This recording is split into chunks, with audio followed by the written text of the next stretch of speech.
Also Heavy Times. We're going to check out Empires and Ruins today.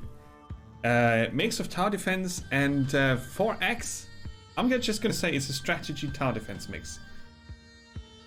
We'll have to see if it's a 4X or grand strategy or a strategy, or maybe we just call it awesome. That depends on how it turns out. I've been given a key for this by the developers, who are super nice when I contacted them. Small team, international team also. Hammer and Ravens are the developers behind this. It's a small studio in Estonia, I think. I did read the stuff, but it's been a day or two. But it's an international team. They've got people working from all over. And yeah, they made this over 5 years roughly. It's been in early access for about a year. And yeah, we can check it out today. Super happy about that. Yeah. It might be... Yeah, we will find out, right, what this is. Maybe it's worn, and this is the symbol here of the eagle. Could be an eagle. But yeah, after yesterday's Tower Defense Discovery Marathon, which was a blast, by the way, we're gonna check this out today. So we stay in character, kinda. So let's see, the settings. You can set 4 different volume sliders, which is very good. Some resolution settings, not too much going on there. You can define your keyboard. You can show the grid or not. Automatically go to default speed at the end of the wave. That's a very nice setting that other games want and don't have. You have half speed, normal speed, triple speed. Like in some tower defense games, you can pause. You can turn off the camera shake. I'm very happy about this. I saw a video, nice gameplay of this, and it had a lot of camera shake, and I was like, oh, hopefully I can turn it off because it makes me so dizzy, right? But yeah, decent settings, and we're gonna start up a new game, and I need to see if I'm blocking all the things. Deviate Fish, I hope you're well. Besides the confusion, I'll probably block half the interface. We'll see as soon as we start it up. Sandbox, that's where I tested. Right, you can go sandbox, free roam game mode with pseudo-random variations and no storyline, recommended for those that already played the campaign. We will check out the campaign. Reenact the endeavors of Sergeant Hans Heimer and his army during the Western Marches campaign in the year 473 AK. It's a fictional universe, I think. And 5 acts. Strategic progress is bound to the storyline. Research and development are tied to the campaign chapters. We want that. Easy, intermediate, or hardcore. Well, let's go for intermediate. Riots active. Ooh. Tributes active. Yeah, I'll let this be default and find out what it is. Do you like them tales where noble knights save the world, win the love of a beautiful woman? Well, if that's what you're looking for, then piss off back to your mummy, because this story ain't one of them. I have to make it louder. Oh, I skipped it now. Chapter 1. Our reluctant heroes reach the Western Marches and behold the chaos wrought by the rebellion. It is time for Sergeant Hans Heimer to meet his supporting officers and find answers to some pressing questions. What precisely is he doing here? Has his somewhat checkered past finally caught up with him? And will the brandy supply last the duration of the campaign? That's a good question. There you go. Corporal Frederick Turg, 3rd Infantry. Reporting for duty, sir. I must say, it's an honor to serve under you, sir. So much sirring. It's the military, alright. Turd, eh? Unfortunate name. If you think this is an honor, then you don't know me, Corporal. Okay. It's Turg, sir. Frederick Turg. That's what I said. Appropriate name. Turd. Has a ring to it. Okay, we're at poop jokes. Aye, sir. One question, if you don't mind. Do you prefer to deal with numbers or people? Okay. What kind of a stupid question is that? I hate them both. But at least numbers don't talk back, which gives me a 10% bonus in management. But although brandy and numbers don't mix, I can still be pissed and yell at morons. That's 10% empathy. I'm not sure if that's a good fit. And my appetite for some bloodshed is growing by the day, turd. Tactics plus 10%. Well, gonna go for tactics. Yes, sir. I'm sure we'll get plenty of that pretty soon. One last question before I leave you to plan your glorious campaign. Do you need any advice on the tasks at hand? Yes, please. Show me around, but first let's make a quick stop at the brandy cellar. Yes. Death to the servants of the elite. Burn down everything, brothers. Is that us? You gotta be kidding. Who are these imbeciles? We are the people. We are justice. Your masters have subdued us for too long, lapdog.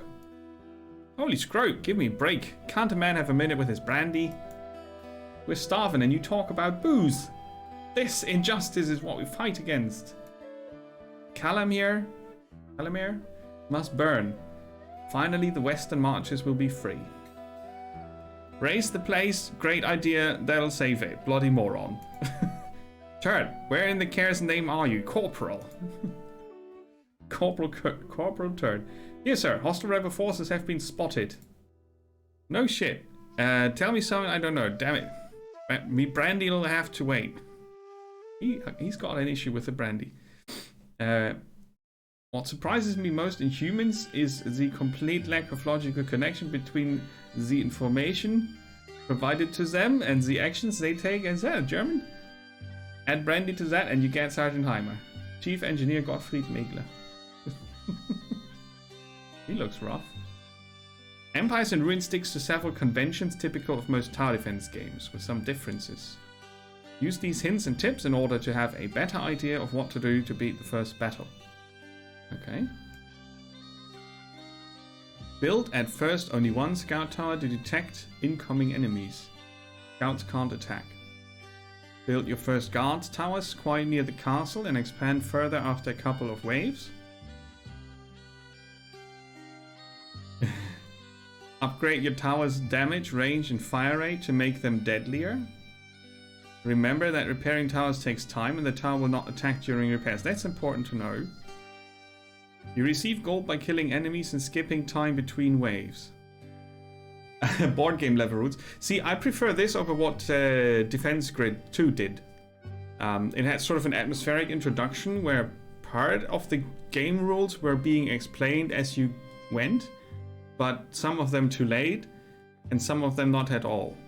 And this is one page of 1, 2, 3, 4, 5, 6, 7, 8, 9, 10 stuffs that the developers think you need to know to have a decent experience in the first battle. Obviously, people don't like reading, so there's that.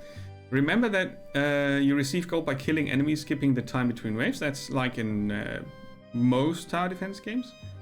We've got automatic resource production for wood, stone, and iron. Production is 5 units every 4 seconds when there are enemies on the map.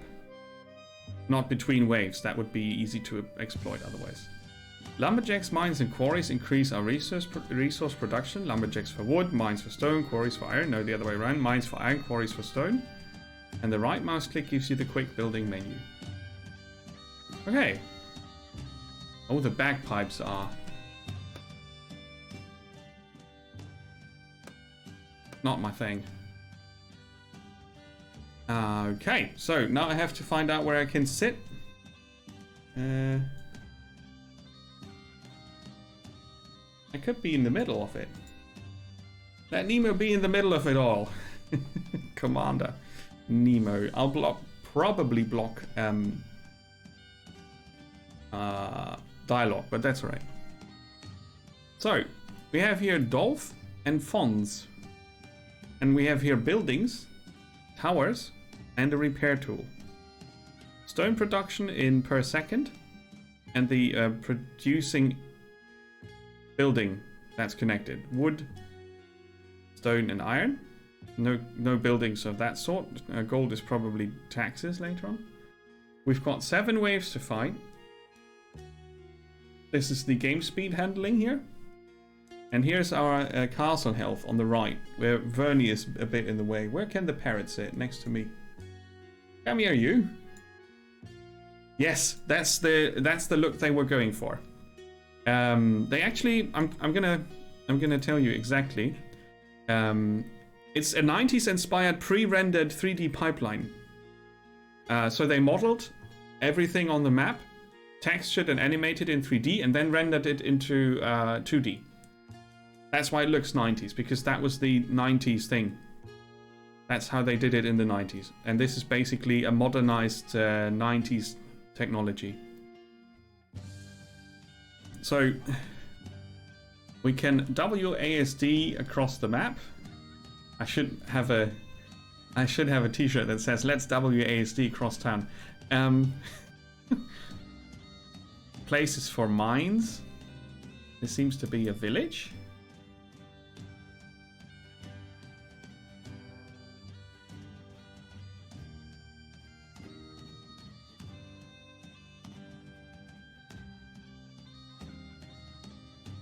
Encyclopedia. Okay, so you can quick build and then you can get information about what each thing is. They've got stats.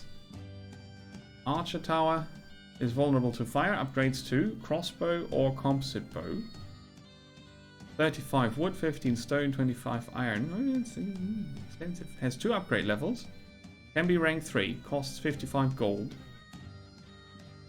Alright, damage, fire rate, range, fire resistance, -5. Construction time in seconds, probably 5. Morale, health. A morale, huh? Morale can break. Penetration, none. Armor, 3. Okay. So yeah, it has more information and more complexity than your casual tower defense game. So that's why I put it on today's slot and not yesterday. I think 1 hour is not enough to check this out and get a grip on what's going on. I like the fact that I can see through these gaps here. It's like a lens. And this is my castle. It doesn't yet look like a castle, but I think this is what I need to protect. So let's build a scout tower. We see its scouting range.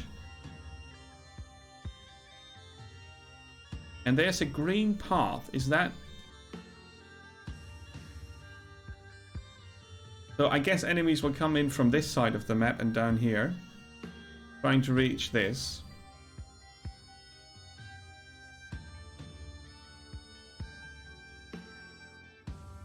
So if I build a scout tower here...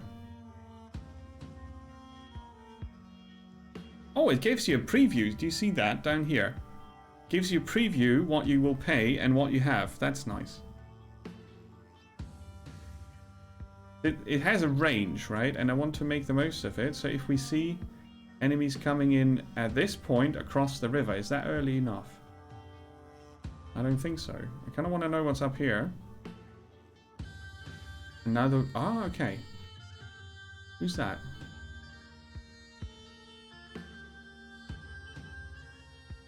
Is that a worker dude?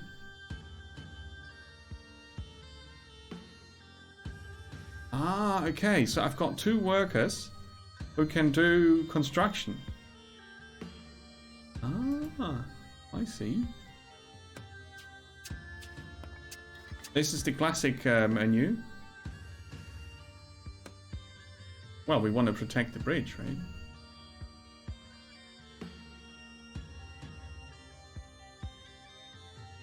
Okay, he built the scout tower. That's a scout range. It does not attack, we know that. We can upgrade its range to this. It's not much more. It's 40 instead of 36 point something. We can sell it for a part of its original cost. It can have modifiers. Morale, okay. Let's look at it again. They detect the incoming waves before they arrive in the map, and they reveal infiltrating enemies. They are not influenced by morale, so that's stuck at 50. Right, if I go here and then click this, no direct... Okay, then I get another layer of information.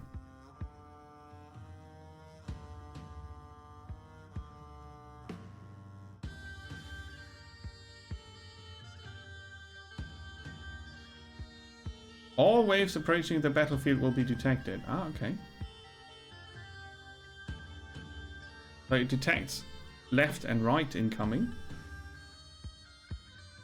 And we have a guard tower here. We can upgrade the damage, the range, and the fire rate.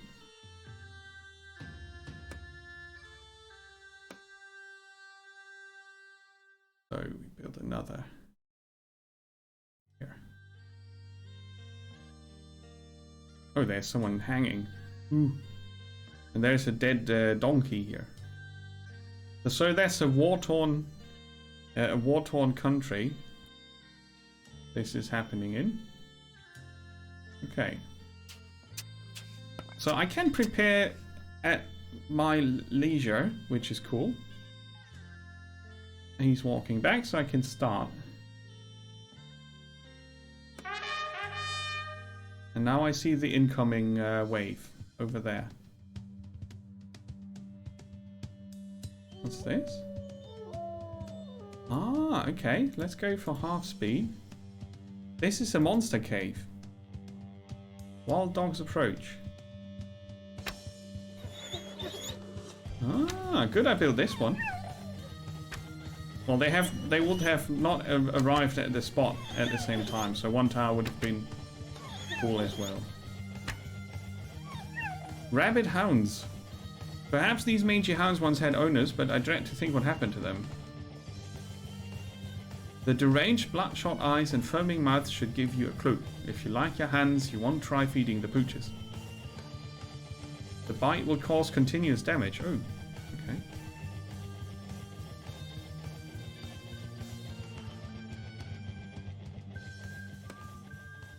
Oh, the music is not for me. It changes dynamically. That's cool.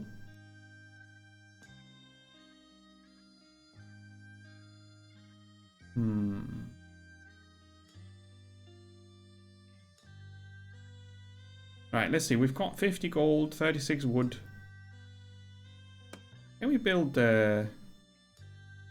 Ah, that's for researching. Okay. Okay, let's hope that we can... Ah, now there's... After the first wave, you don't have unlimited time. It's just before you start. Scouts report. A detected path is a ground path. Ooh. Undetected. That's cool. You get a scouting report. Where was that again? Here. Warning. We... Okay. Ah. Yeah, let's earn 23 gold. I like it.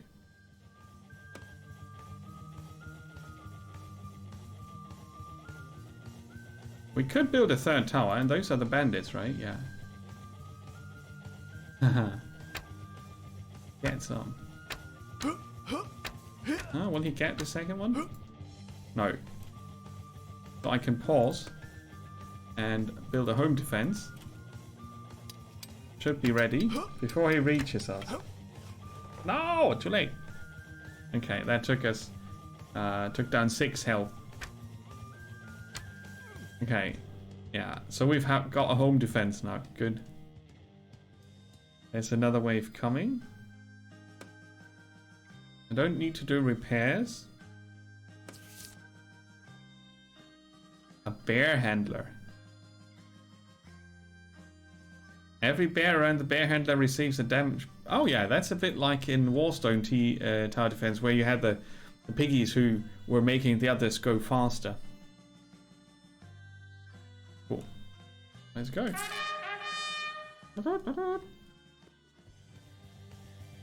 I'm gonna upgrade the range, fire rate, and damage of this tower, which doesn't need a worker to come out. That was important to see. Ah, there's a lot coming now. Let's upgrade the damage here.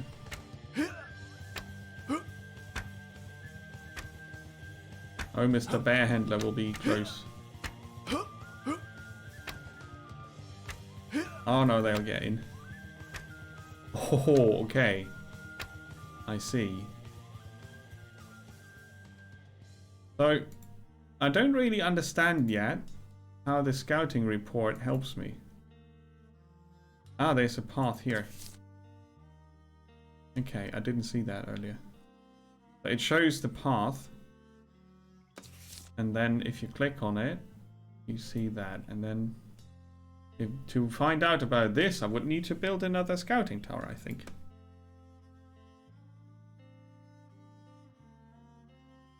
Oh, I'm missing the gold. I see. Yeah. Alright. So that one needs an upgrade. Yeah, I don't want to send the workers out to build here. They will probably be killed. They had a health bar.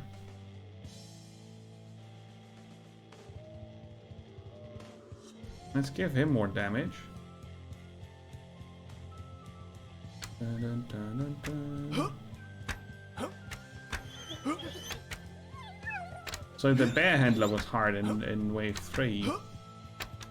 This should be no problem.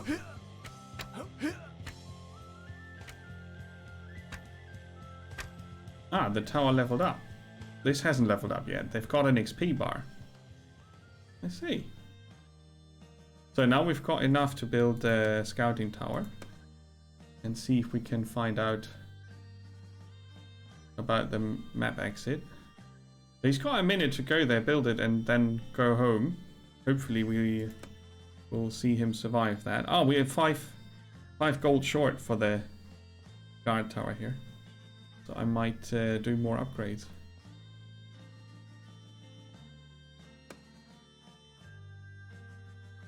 Cool. I think as soon as he's on his way back, I'm going to start the next wave. I want the money. I love it when they tease you with risking stuff to get money cash. Oh, he's using the second bridge. Why? That costs me money. Let's get 12 gold. Dolph. Go faster.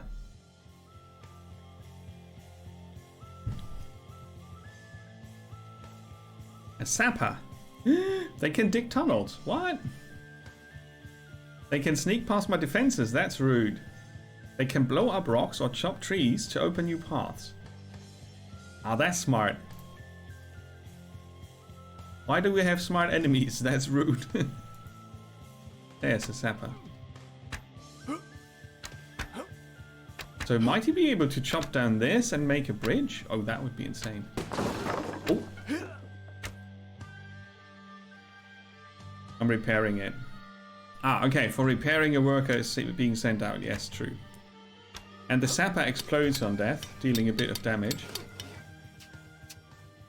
Alright. We've got 38 gold, which is not much, but it was enough to repair. Let's give him a fire rate upgrade, and then we have 54 gold. More doggies. While they are being upgraded, they can't shoot. That was the deal, right? Oh, here. This needs research. This time we should be able to get the bear handler handled. The better mix of units. And obviously our tower is upgraded this time. Do you see? He damaged it. Let's send the worker to repair. Maybe also send him to build another. Oh, we don't have enough wood. Yeah, the repairs was costly. Let's get the next wave. Oh, it's the final wave. Okay. So, anything that gets past them needs to be killed by this. Yeah, upgrades are instantaneous. But the repairs take the tower offline. Alright. Alright. Bloody bear handler again. And a sapper. How rude. Yeah, that one of them will get through. Oh, the bugger. We're down to 52. Let's speed that up. Ooh, right, okay. Half the life was destroyed. You will live to fight another day. Have no illusions though. Chances to fail will be right behind every turn of the road. Yeah. 6 enemies I didn't kill. That's how many got through. I see. So we go to the campaign map. So the game starts you off with a tower defense session. And now, hairy arse of my ancestors, that was a mess. How many did we lose? Half of them, sir. That was a small skirmish compared to the battles that rage across the region all the time. What was this name, Turd? Well, if you say so, Turd. Still big enough to interrupt my drinking. Now answer the question. Losses were limited, sir, and Calamir is now secure. Maybe we can use this place as a staging post for raids into neighboring provinces. Dismantle the resistance that way? Maybe? Staging post for raids? Honestly, Turd, you're pathetic. We attack right away. The sooner we're done, the sooner we get home, or drunk, or both. We don't actually have enough troops for an all-out attack. The rebels outnumber us 5 to 1. What sort of crappy odds are those? So basically you're saying we're royally screwed. Not necessarily. We've got plenty of materials and workers. We could fortify the area and entice the rebels to come to us. I like the idea of sitting on our arse disturbed, but what do we have? What do we fight these scum buckets with? Well, we have to fight dirty, sir. Dig in, set up ambushes. There'll also be men loyal to the crown in each province who should help our cause. I have an idea. We should fortify our positions as we advance and let them pea-brained rebels crash against us like vomit on a paving slab. Yes, brilliant idea. Delightful imagery too. There's a sergeant called Vunstenberg you should speak to. His scouts are skilled at recon. Well, they are scouts. They better be. I'm sick of nattering. Need a bloody drink. This is their commander. They are doomed. Yeah. That's a lot of dialogue. Pay a visit to Gottfried, the chief engineer. What does he do? He does the research. Yes, he does. One of his men just provided blueprints for new catapult towers and lumberjack huts. You'll have to ask Melo directly for other developments, though. I should point out, sir, that he's very sensitive about his height. I'll try not to be short with him. Then I think... go to research. What are you doing in my lab? I thought this was the crapper. Okay. Yeah. The dialogue is not for me.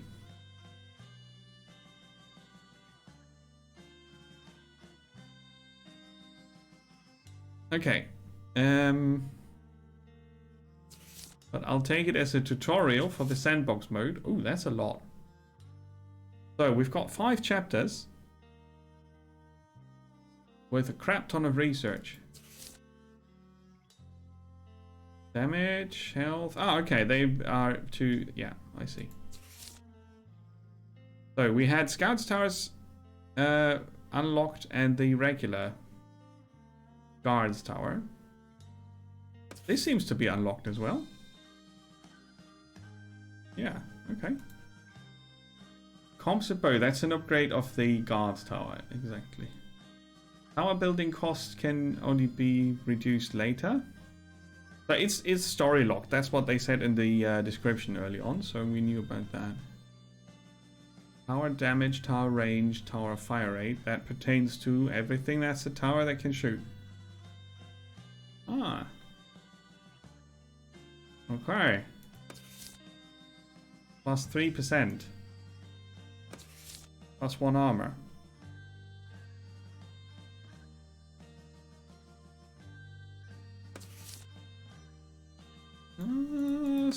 Tiny bonuses, but it's not 1%, so that's good.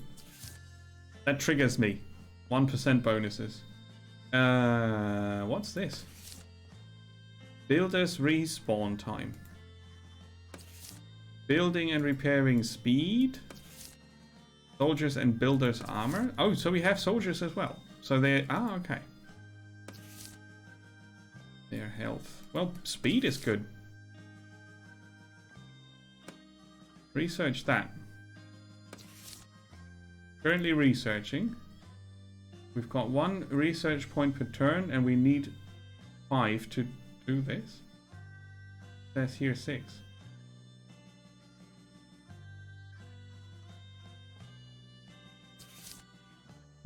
There are lots of other things we could research. Wood production +1. Resource production time reduction in general. Headquarters health. Nah, they don't need to reach that. Building cost reduction. See, this is something. Is that cute now? It's cute. Ah. Very good. So if I cancel this, I can't.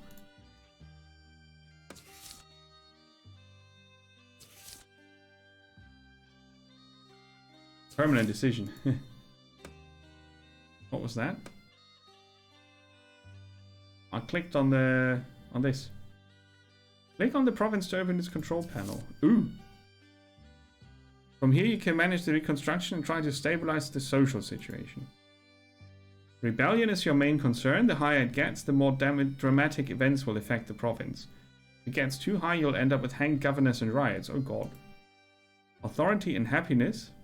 So, rebellion, authority, happiness are ways to control. The higher they are, the more rebellion will lower it with turns. The opposite applies as well. Not sure what the opposite of that is. To raise happiness, you can lower the taxes. And you will earn less gold, of course. Food abundances and building temples also have a positive effect on happiness.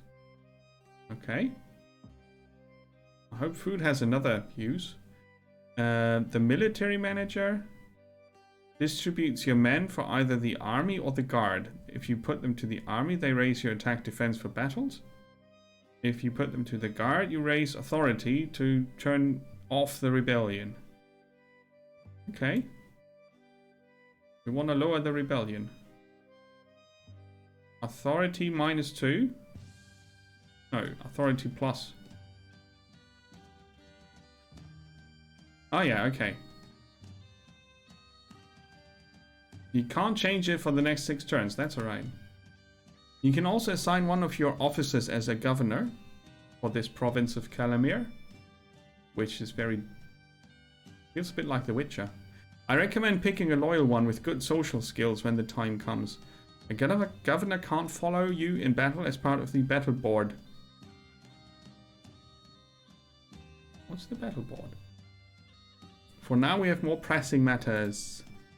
You can raise authority by building and upgrading the province command post and guard post.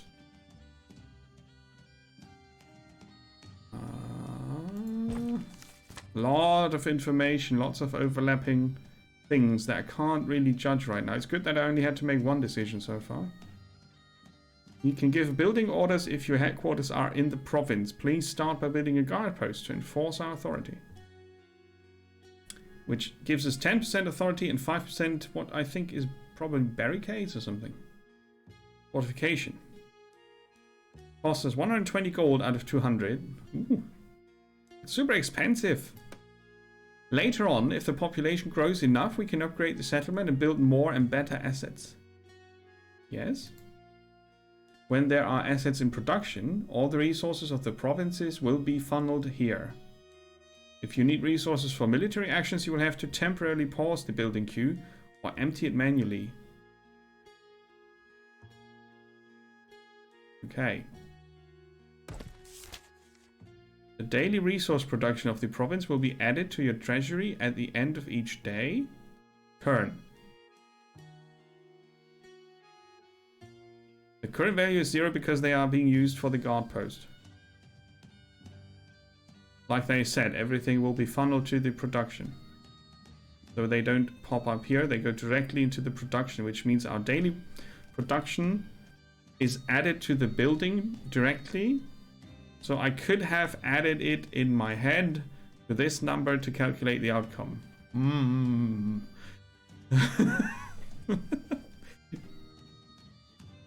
Yeah, okay, I see why it is like that. It's not super intuitive for me, but I think I understand. These are natural resources in the province, okay? They influence our food production. This, I guess this is a forest, gives us plus grassland +3 food production. You can farm.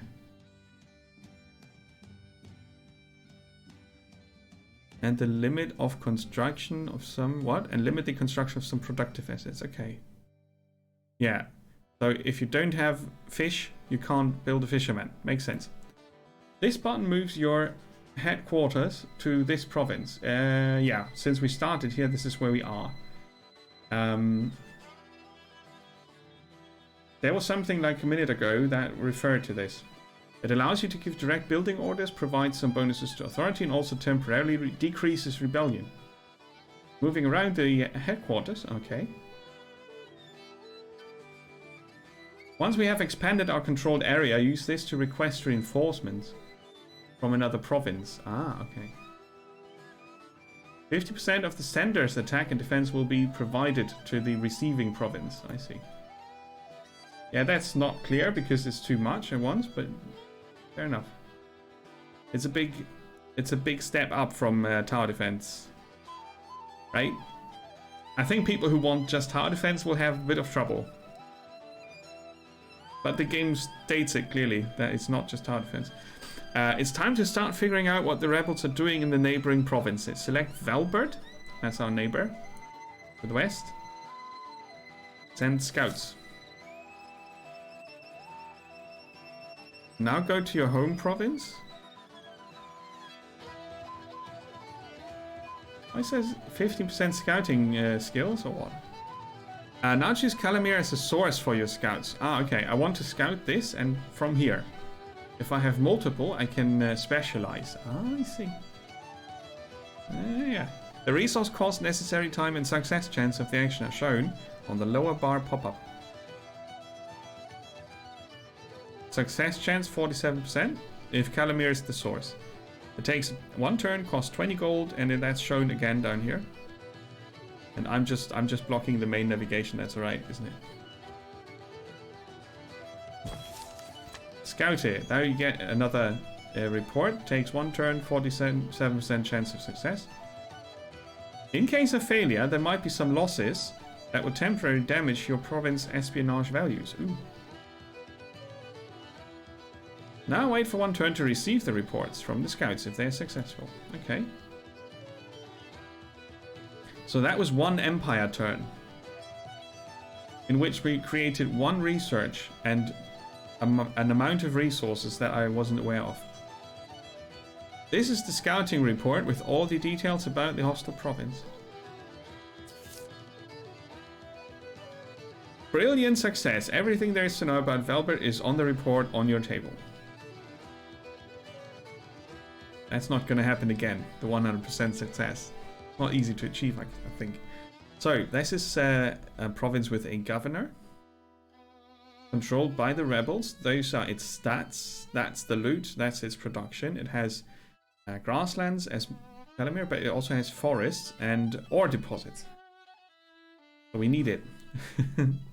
Here's what you need to know about the target province. Remember, when you start an offensive, you shall compare your province's attack against the province's defense. So their defense is this. We built a guard post here that increased our defense. I was right with my guess. The difference will determine malice and bonus in battle. I see. Please keep in mind that the economy of the province from which you attack will influence your resources production in battle too. Your resource production in battle will be influenced by the economy of the province from which you attack. Yeah. Okay. We'll see how well I understood that.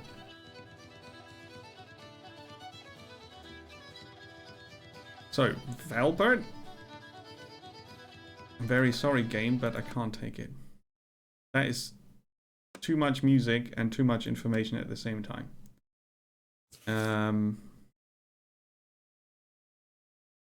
Fight. Not yet. We have good news. Scouting successful. Hey, say welcome. How are you doing? Well, you can say that still. Why can't you say that? You can obviously say that. But I can't concentrate while I'm trying to read a trillion things with that music on. Hey, Scripter! Offices, battle board. Ah, see, this is what I was thinking about earlier. Click to add a board officer. I have... Oh, that's hard to see. Frederick de Casillas. He's a hunter with less scout range and espionage bonus. I could arrest and execute him or fire him. I can't bribe him yet. There's all we need to know. So he's really good at increasing range. He's rather loyal. This is missing a tooltip. Construction, right? Social modifier, military, and those are the battle stats, okay? And then we have Gorgos von der Berg. Sneaky bastard he is. He gets +1 on crits, and his loyalty is not super high. Yeah, it's only 46%. Okay. He's a novice. He's a church-going person. It costs 150 gold to hire him. Whereas this is a soldier who's loyal to the crown, and it costs 300. Okay. Now we go back to our home province and just have a look around. Here you see your neighbors and your provinces in one overview with all the stats. Kroven, Rebel, mine. Kroven, huh? We don't know about Pfalz and Gießen yet.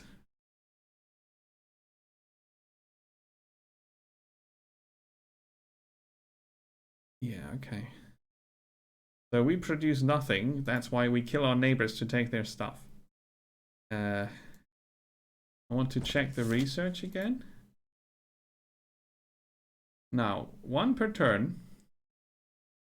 Progress is 1 out of 6. Ah, you can maybe store research points. That's why it's 2 different numbers. I see. Okay, so that's cleared up. The research queue has the material reuse next. You can queue up lots of research. That's nice. You can plan ahead. Good. It's a bit of a pity that you have this loading screen and a confirmation click. Chapter progress report. Keep the rebellious activity in Calamir below 10%. Retake Gießen. Keep the rebellious activity there below 10%. Okay, so you need to conquer everything and stop the rebellion there. That's the first chapter. This is us. We've got 5 skill points to spend on luck. Every time there's a chance for random occurrence, luck will be influencing it. Huh. What's this? Management and logistics. We started with a bonus in tactics, which is damage of knights, fire rate bonus, power and soldier damage, and headquarter authority bonus. Leadership, on the other hand, influences loyalty of the officers. You can convert conquered governors. Like in our neighboring province, there's a governor. We could try to get leadership up and convert them. Prevent rebellions. Shouting and bullying. Yeah, we're good at that. Empathy. To investigate officers. Determine officer loyalty on the first meeting. Converting a governor from a conquered province as well. So, headquarters happiness is 1% per point. Yeah, okay. So, that both will help us with the rebellion. And luck needs more points invested, apparently. While management and logistics are not Heimer's cup of brandy, he either learns something about it or faced quite some issues. Gold cost efficiency for double shifts. That sounds like Frostpunk. Double shift. Yeah, 1%. Okay. Hey, Jerry, welcome. 100% luck, always. Jerry, how are you doing? Welcome back. Good to see you. Right, who needs tactics when you got luck? Absolutely.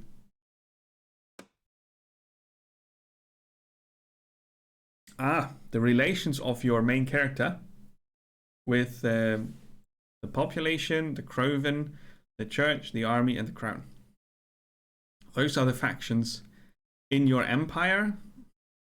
Not sure about these guys. Probably the neighbors. Legendary temper. Only if he's leading the battle. That's good to know. Loot the corpses, pocket money, call the charge. Okay. That's level 15, 12, 9, 7, 4, 2. So double shifts.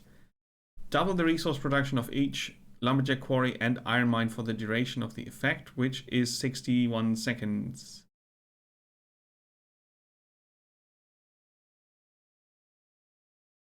+1 for 4 seconds. Has a 3-minute cooldown. Teeny tiny bit small for the big rest of it, isn't it? Some of the numbers are a bit hard to see, I think, in comparison to the otherwise very visible user interface elements.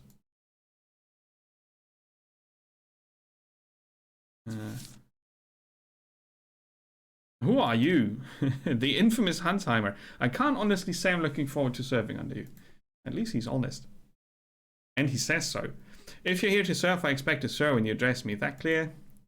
For the last time, who the hell are you? Of course. I forgot you can't read. They're going to have fun. That's the scout.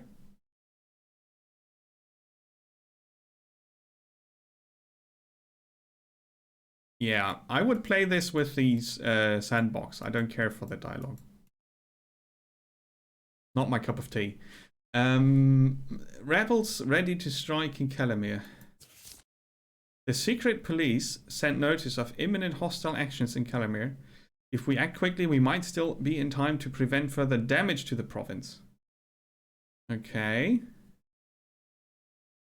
Oh yeah, look at that. Rebels ready to strike. Use the carrot or use the stick. We don't know how serious it is. Yeah, see you in a bit. Just talk him out of doing it. We don't have resources or time to waste. That would reduce our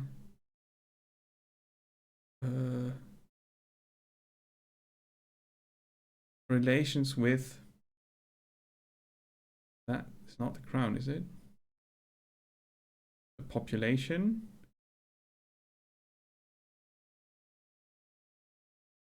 If you don't want to take any action, simply close the panel. That's an option. Aha! I like that. 3 options. Increase or decrease your relation to one of or two of the factions, or don't do anything and probably piss all of them off.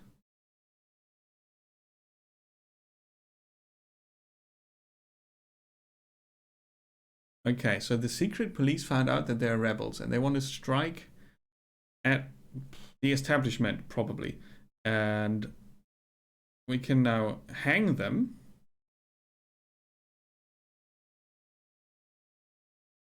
Or talk them out of it, which probably doesn't work.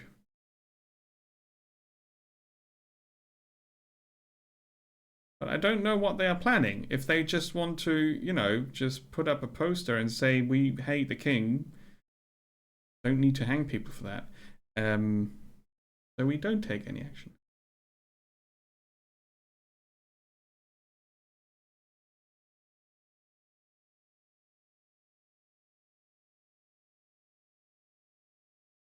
It doesn't seem like that's a good choice. And I can't go back to it.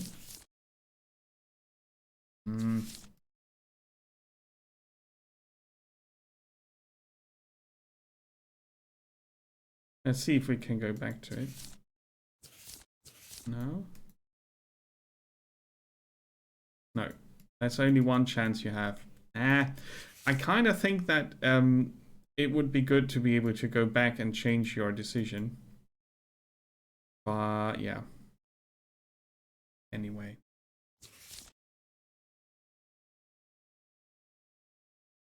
They require 5 food. We've got 11. Minimum is 5. Maximum population is 20. Civilian settlements accommodate more inhabitants than military ones. So this is a civilian settlement. Right, but how much food? We have +5? No, we've got 14.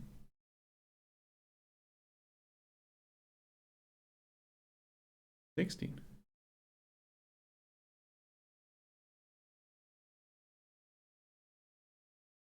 Oh, this is hard to read. The HQ increases our available food by 11%.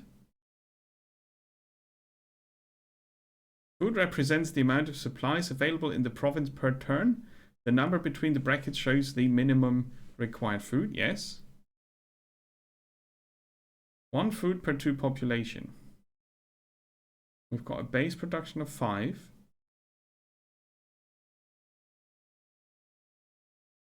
That's our grassland bonus.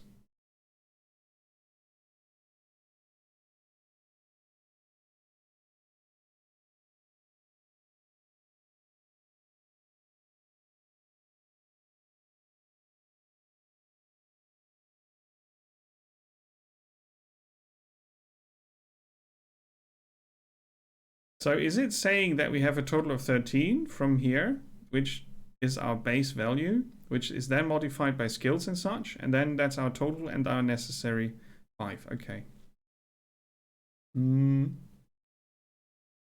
Rebellion is going up, especially since I decided to do nothing. One-time actions can be taken in order to decrease the activity. A night modifier. Oh, it's a day and night cycle, isn't it?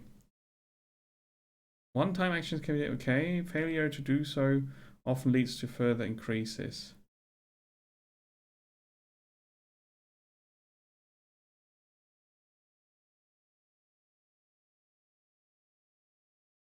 Oh.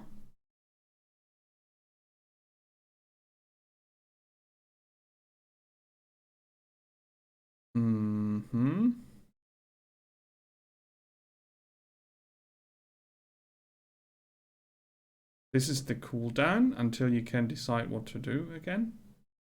I decided to give 2 to reduce rebellion.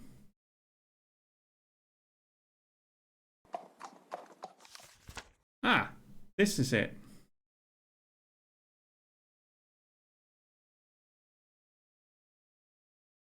Oh no, this is something different. This is a one-time action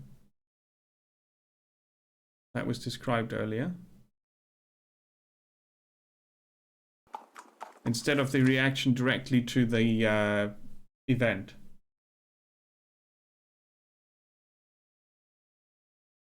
But this is not about hanging.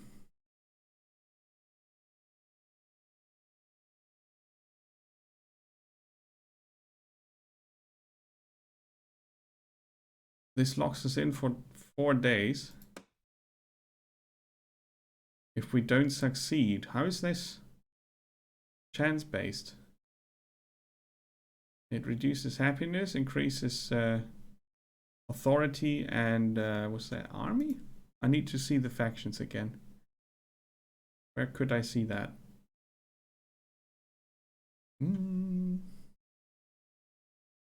Here? Right, that's the army. That's the church. The eagle, the spread eagle is the church. Yeah, okay. The crown is the crown. That makes sense. So let's go back here. Prison is awesome.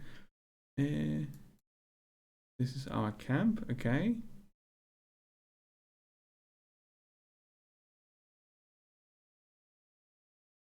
Here we see what we could build and what we have not built yet. Do we have water access? No, we don't. But we could still build the fisherman. Level, maximum level. Ah, I see. That's different from what I thought it would be. So we could build something. First thing we built was the guard post. Oh no, that we are currently building it. How long for? 7 turns? That's quite an investment.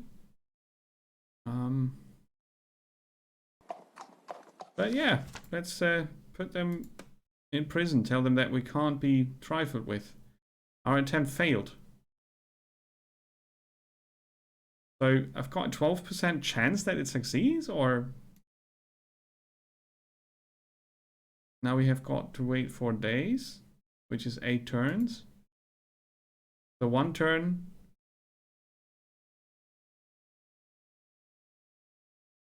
One day has 2 turns. Daytime, nighttime. Yeah, it didn't work. And if the chance is my leadership, I will probably never try this again, because, you know, if it's 12% chance, I thought it was a 12% bonus, but I couldn't see the chance of succeeding. Okay, I made it worse. I can't really say that I understand how that is supposed to work, but anyway, let's see if we can. So we have a building order given. We don't produce anything for a week now. No, 7 turns is not a week. It's a few days. We're doing research. We could put in a governor. But for that, I need to see what they can do. Social +6. +9. But he's not loyal. We can't send him in. And the soldier will be missed on the battlefield. So that's not going to happen. I could lower the taxes. 20%. Try to soften the blow a bit. Right, end the turn, I guess. We need to get it below 10%. I managed to get it to 30. So, this is their... Mustaches for the princess began in the province of what? Graffiti, or... Sir, I know you told me don't bother you with minor question, but there's a crowd gathered and laughing at the long fancy mustaches that appeared painted on the statue of the princess yesterday night. We lose 5% authority for 3 turns. So that was what they planned to do. So the severity of this was very low, as I expected. Imagine you hang people for that. What do you do to people who are really doing bad things, right?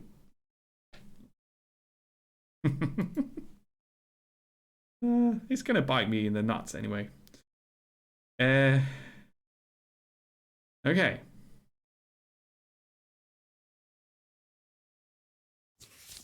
We could scout the other neighbors. 54% chance of success. It costs a few resources only. Yep. We wanna know.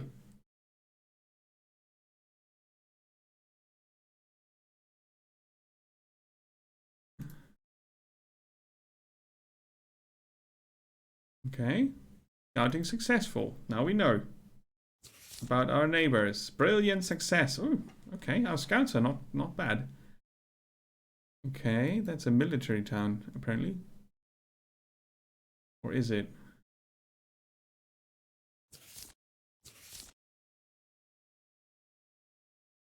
Grasslands. Right, let's see. They've got 21% attack, 60% defense. And we have 19% attack, 90% defense. What about them? Oh, right, there was an overview. There was an overview.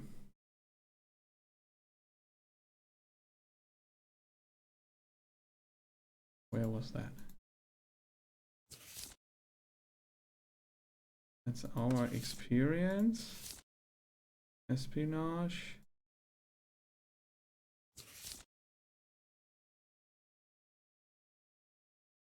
Yeah, that's the one.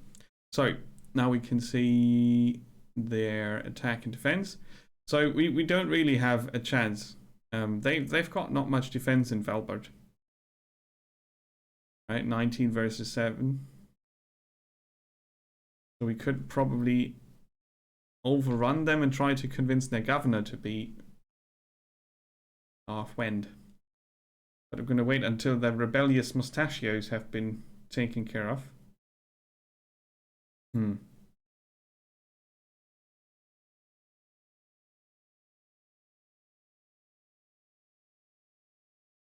Yeah.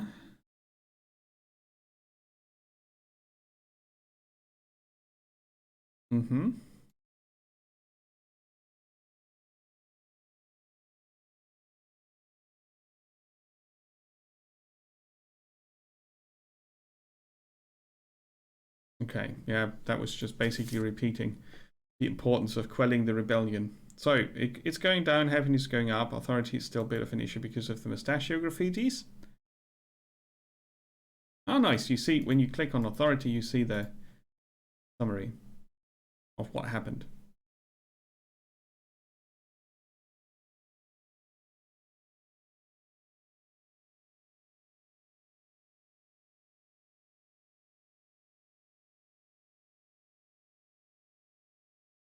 I'm trying to get these into context. So this is 33%, which arrives at 28. Okay. That's 2 more turns. Taxes are at 20%. We need to get some. Aha! Why are we producing stuff? We didn't produce stuff previously. Is it because this is now the daytime? And I didn't see it in the first turn. That's probable. You play the battles in real time with tower defense elements. It's a mix, but it's an empire management with what I feel is a bit of a high focus on the social aspect of the rebellion. Yeah. It is a very, very unique mix. It is hard to approach this. Very hard. It's a super niche thing because you need people to go in for the complexity of the empire management while also enjoying tower defense real-time strategy stuff. But since you will spend much more time with much more numbers on the empire screen, I think if you see the time spent as a focus, you will focus on the empire with more time. Whilst you might enjoy the tower defense more, if you're me.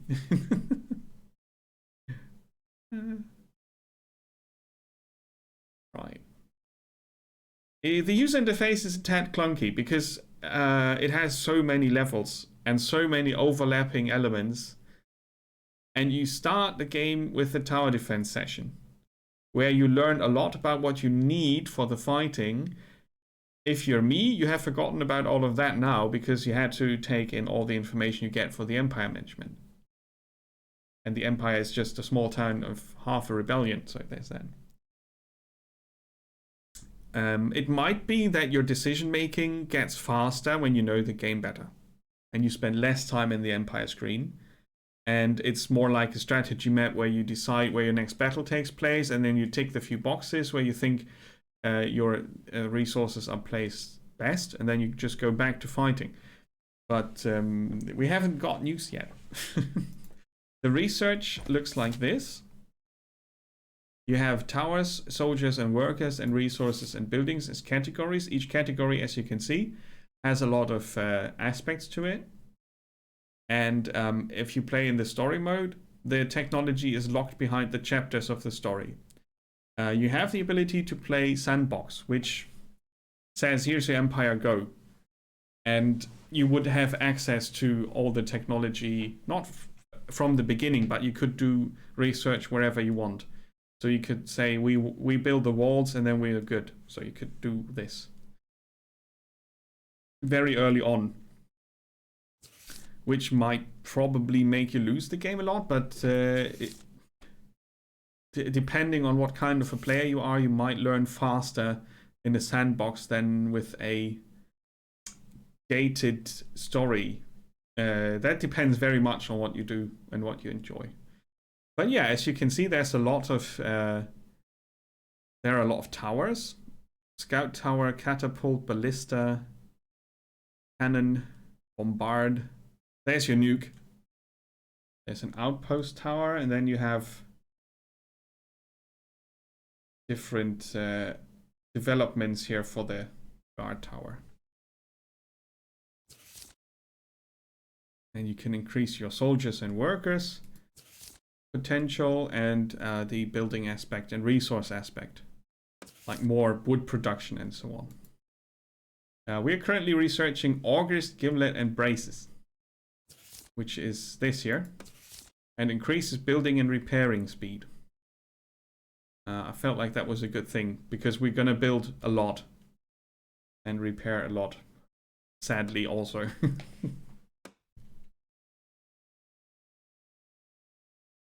Then you have your main character who earns XP and skill points, which can increase the certain aspects. As we have seen, you just might need everything, or you can go for luck only if that's your thing. As your character levels up, you unlock special abilities, and your character also has a standing with other factions: Crown, Army, and Church, and then there's the population and whoever the Crovens are, we don't know yet. And then your secret police master sergeant and your advisor, who gives you the quest for the first chapter, which is basically control the surrounding areas and keep them in check, which we are not doing a good job at because we're losing control of the first area already. But we're doing this bit by bit. Each area has resources and buildings and a production and maybe a governor, which all influence the stats. So you keep happiness high, rebellion low, you keep the food high enough so that it can grow up to a maximum population. You might want to increase your defense and your attack also. You can manage the taxes and you can send your army. It's a dedicated move. I think for 4 or 5 turns, you send them either to increase authority or increase your attack and defense. So you can decide what you need to focus on for the next few turns with your army in your province. You see the overview of your own province and your neighbors. You see a quick information. What type of main building they have. This is a village, this is a fortress, ours is just a camp. We don't know about those guys yet. And production queue. You can filter this. So this is a really good screen. I like this a lot. The other screens you have to learn how to decipher all the bits and pieces, and you maneuver through a lot of screens to get all the information you need. Obviously, on first play, you need all the information all the time. Later on, it's only a sporadic visit because you know what you're doing. Right? So this is now me taking a first look at the game, and that's going through a lot of information, really slow.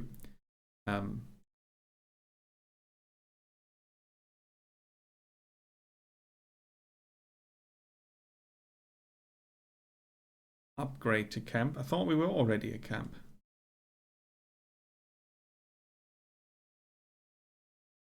That's how it looks.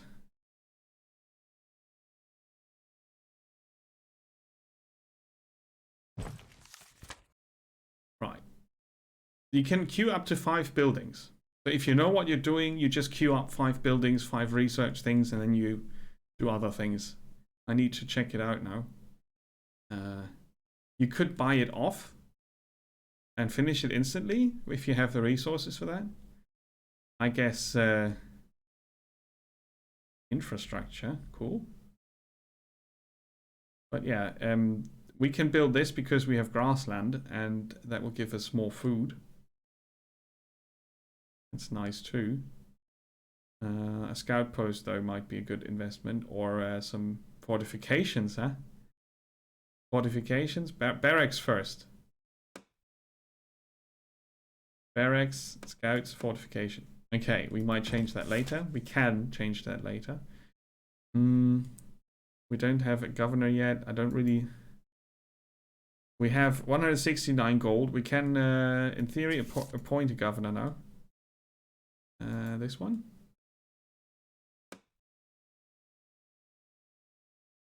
The social skill was which one? I can't remember. I need to check again. The crown is the social skill. Okay. This is construction work. And then they have a loyalty. So you kind of want to send a loyal person to a very troubled province. But he's... they cost a lot to hire. I'm not sure if they already are hired. So let's send Gorgos as a governor and see how that works.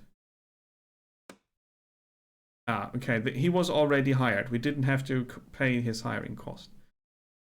Right. He's an unreliable person. But we can fire him or bribe him. Building priority queue. Focus on military. And then food, then economy, then various. Alright, there's another button. We could order reinforcements, move to elsewhere. Your troops are already in the province, okay. Let's scout the other neighbors. 50% chance of success. The gamble, right?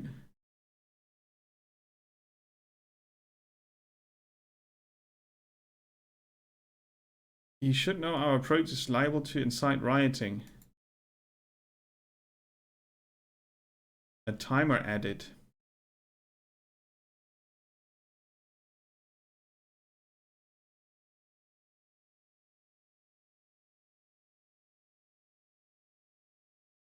Okay. Scouting failed. Oh no. So I think our espionage goes down because it failed. Yeah, by 7%. And the mustachios have been removed. Rebellion is going down, authority is going up again, and happiness is rising because I kept the taxes 5% lower than the default. We're not producing any wood. That sucks. And research. 3 more turns. It's a tad confusing for me that we have turns in days and nights. So each day has 2 turns. That's just giving me issues. So we don't see anything because it failed completely. Okay. I'm gonna wait before I try again. Gonna have to see how we can turn that around. So we've got a next riot in 14 turns. If I achieve the chapter objectives, this will not be increased. If I increase the relations with the folks, I'll reduce this by 3 turns. I would guess I would increase it.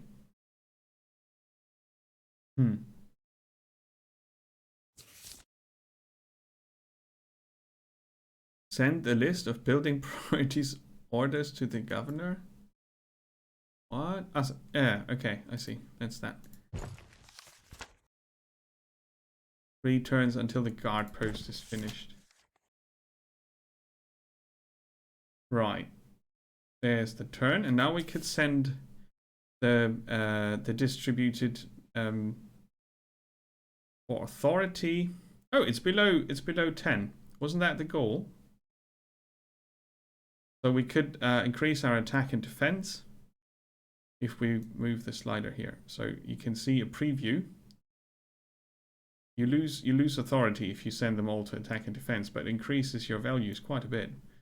So let's reduce authority to 46 by getting 30 attack and defense. Yeah, and you lock in for 6 turns. Since you have random events. Risk and reward. How's our espionage doing? So per turn you regain 1% of your base value. So there's that. Right, and if I want to fight for this now, the battle modifier is plus 23%, and it costs 133. Okay, I want to see again the numbers. They've got only 7 defense, and we have 30 attack.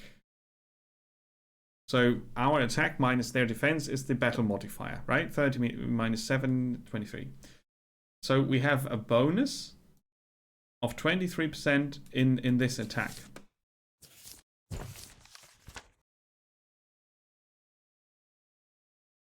Let's do it.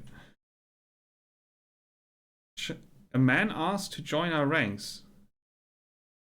Oh, he might be a spy or a saboteur. The rebellion is rather low, so it might just be someone who's very eager to fight. Yeah, let's do it. Jesus Paterul. Time to make the donuts. That's silly. He's a veteran, a crown person. See, I was right. He's a bit dumb. But I don't have 500 gold. I thought he wanted to join on his own accord. Ah. Well. You still have pending mandatory actions. Right, this is the battle board. The odds are even. Our forces and enemies match each other equally, so it's going to depend on how we perform.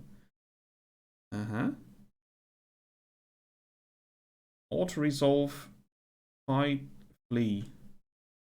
And officers battle board. I can get our soldier. I thought he was the governor. Oh, I sent the soldier to govern the city, and the yeah. I mixed them up. Doesn't matter. I've got the loyal guy in town. It's not bad. So he will join the battle and will influence with his stats the outcome of the battle. So this should now look a tad better.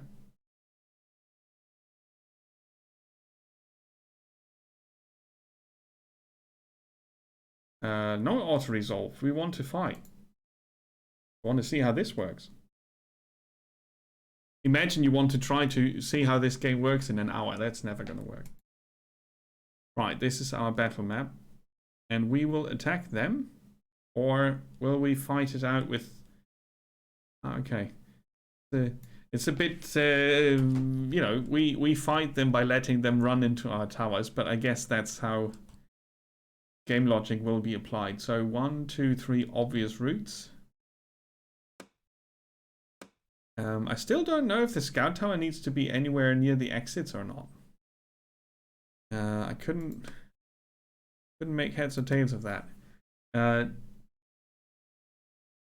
All waves approaching the battlefield will be detected.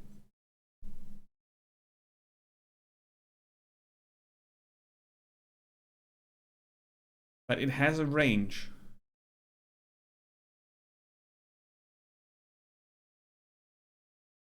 Detects incoming enemy paths. So since it has a range, I'll just scout these two.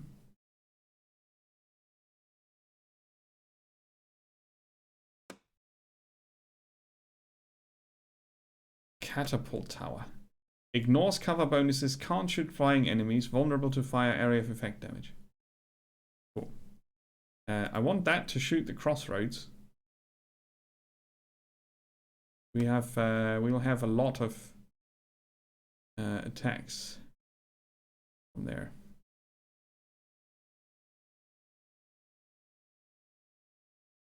If I can increase its range enough, I could make it shoot both crossroads, but that might also draw its fire away too much. So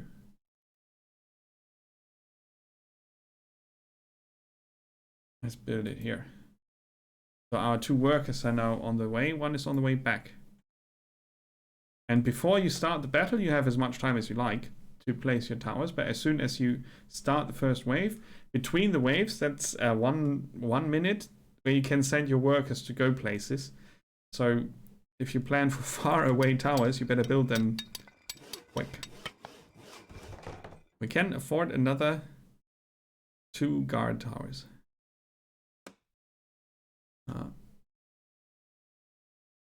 Well, that one has to soften with the blow for whatever is coming from there.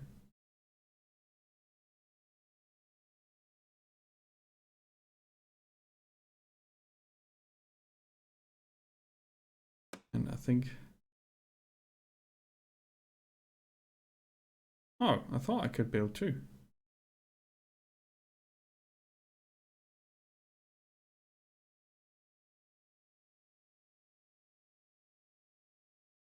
That was before this one was built, huh? Now that's going to be interesting if this is going to work out. Probably not. So it didn't show the resources used up by building this because it hasn't been built yet.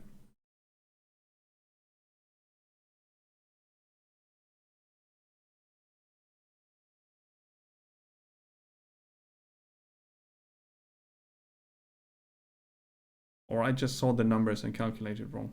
Doesn't matter. Let's fight. So scouting tower here detects 2 waves incoming. Right, you get your scouting. There. Doggos. Doggos. 2 minutes till the next wave. If you call it early, you get an extra bonus gold. Right, now we could build our second guard tower. Can you get it? Do it. Too slow. So 1 doggy already got through. I thought they would get it. So we might need a home defense. And then I'm going to call the next wave early.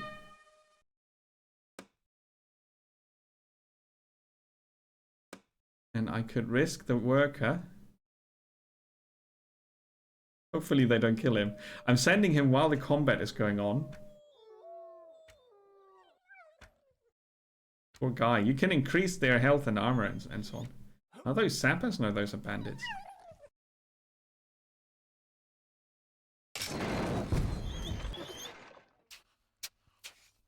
Fixed point, huh? Speed and damage. So our home tower got them all. Yeah, good. Alright, so we've got a decent amount of towers.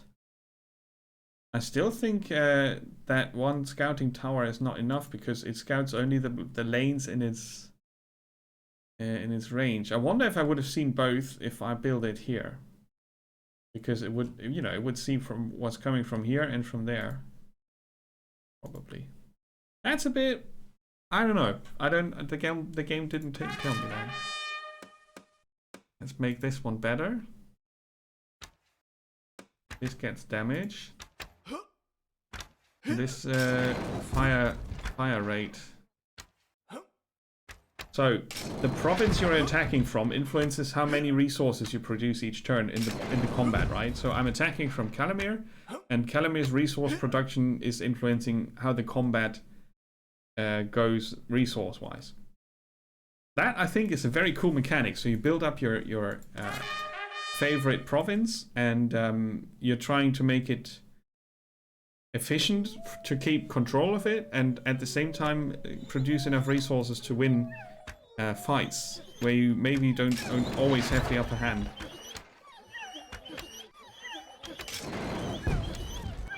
Oh, the poor dogs. That hurts. You want the fire rate upgrade. It's expensive though. We make you faster. Oh, that costs another 35.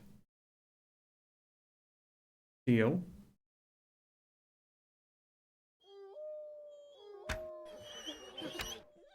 we already saw sappers, and there they go. They damage the towers, and they dig tunnels to change the pathing. That's very cool. Other games should have that.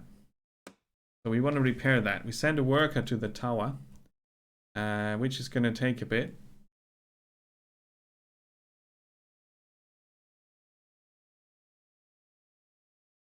Yeah, I think that's just they would have to add another genre if you really have attacking units and such. A lumberjack.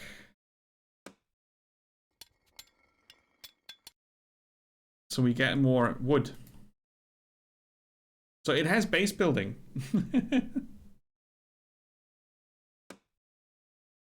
Yeah, maybe there is. I mean, I don't know. Maybe there is.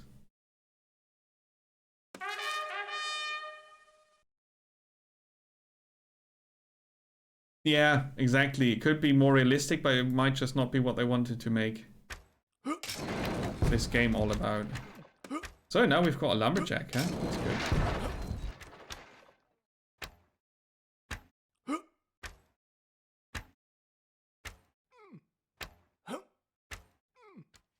Well, I could tell it to bombard this instead of turning, because it loses too much time turning. Oh, we've got flyers incoming. That looked like a direct line.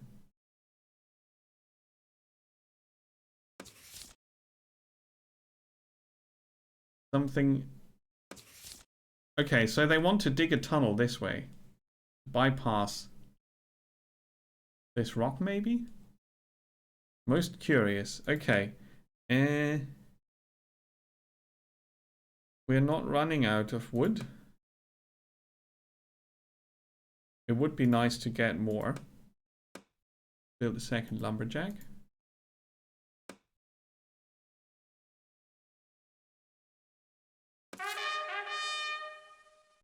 Let's see if they start digging or not.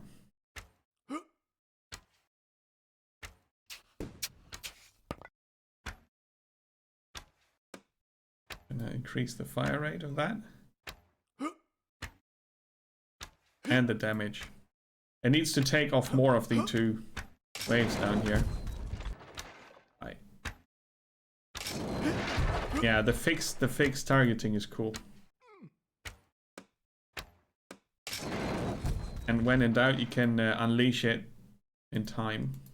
It needs to be a bit faster for that to be effective, I think. Why we have access to the lumberjack and not the others, I don't really know. I thought I had to research the lumberjack also. Let's quickly do a repair. The towers level up. They've got a little XP bar, and they can get to rank 3. These ones at least, maximum.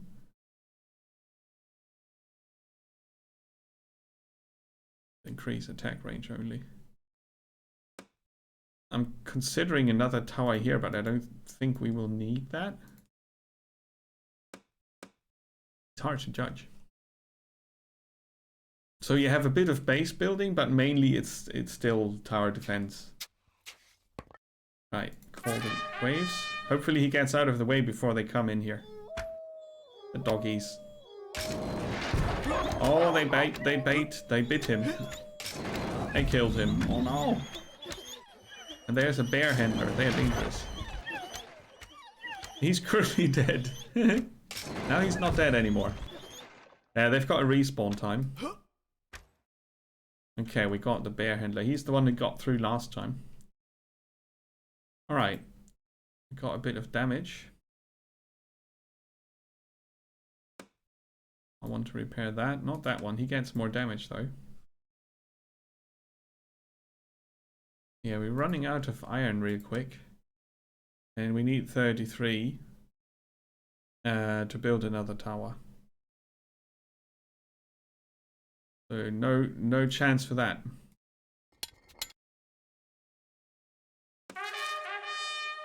Get some gold. We've got 5 iron now. That's not super high. Oh, that's a bear. And the bear handler is going to handle it.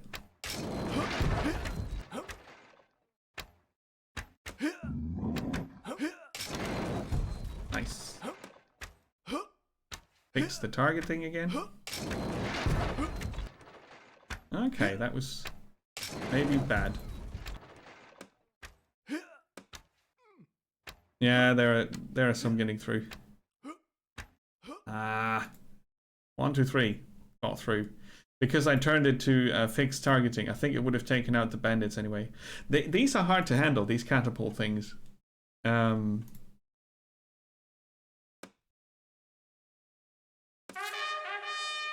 Yeah.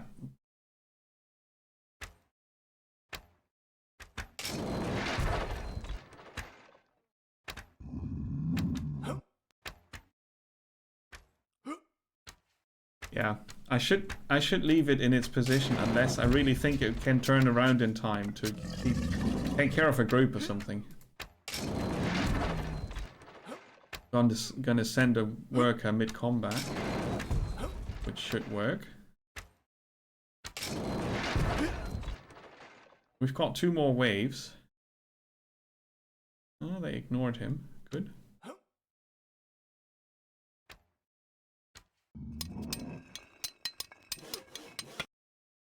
Let's try without this. Ah, special abilities, I see. Increase its targeting range, yeah.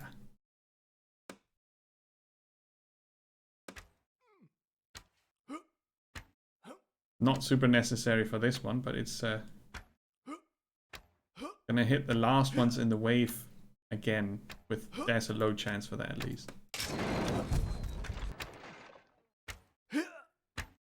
Right, I would love to do this, but we can't afford that.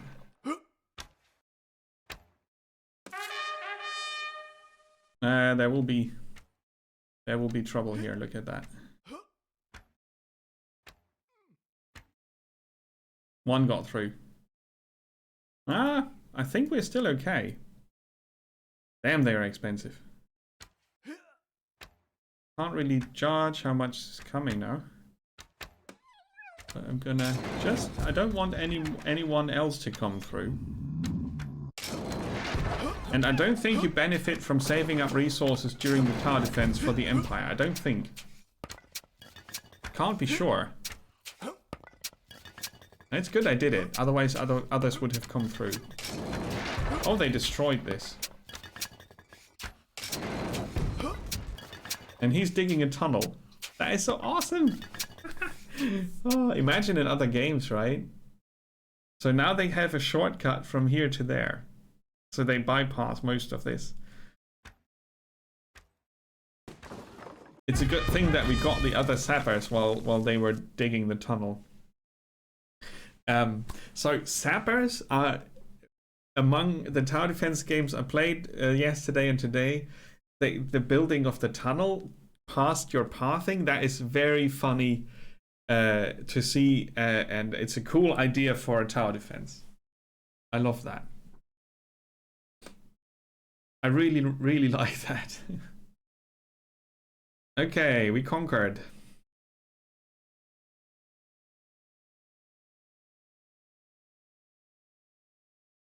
Should we plunder the province for loot or keep the men on a tight leash? Pillaging probably lowers happiness. Yes. So if you plunder it, you get plus 10% authority and the loot, but you lose oh yeah, and you reduce rebellion by 10%, but you lose 10 happiness, 10% of the population, 10% standing with the population, and 1 to 3 buildings will be destroyed, I think, if I read that correctly. And if you tell the men to not burn it to the ground, you get less resources. And the difference is high in the stone and iron department.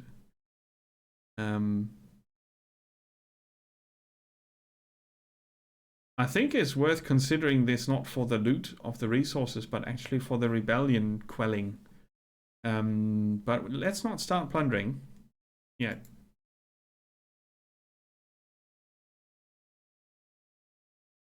Okay, so now we've got a second province under our control, which has allows for an iron mine, and logging camps and hunting lodges. It needs at least 15 food.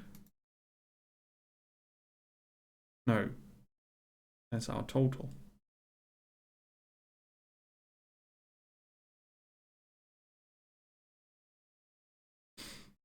Okay, rebellion's currently going up because of the night time.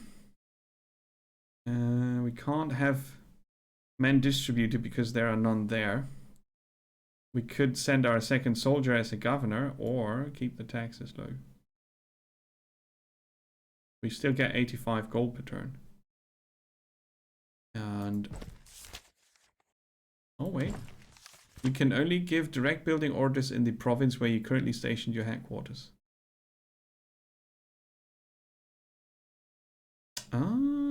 So if we move our headquarters here,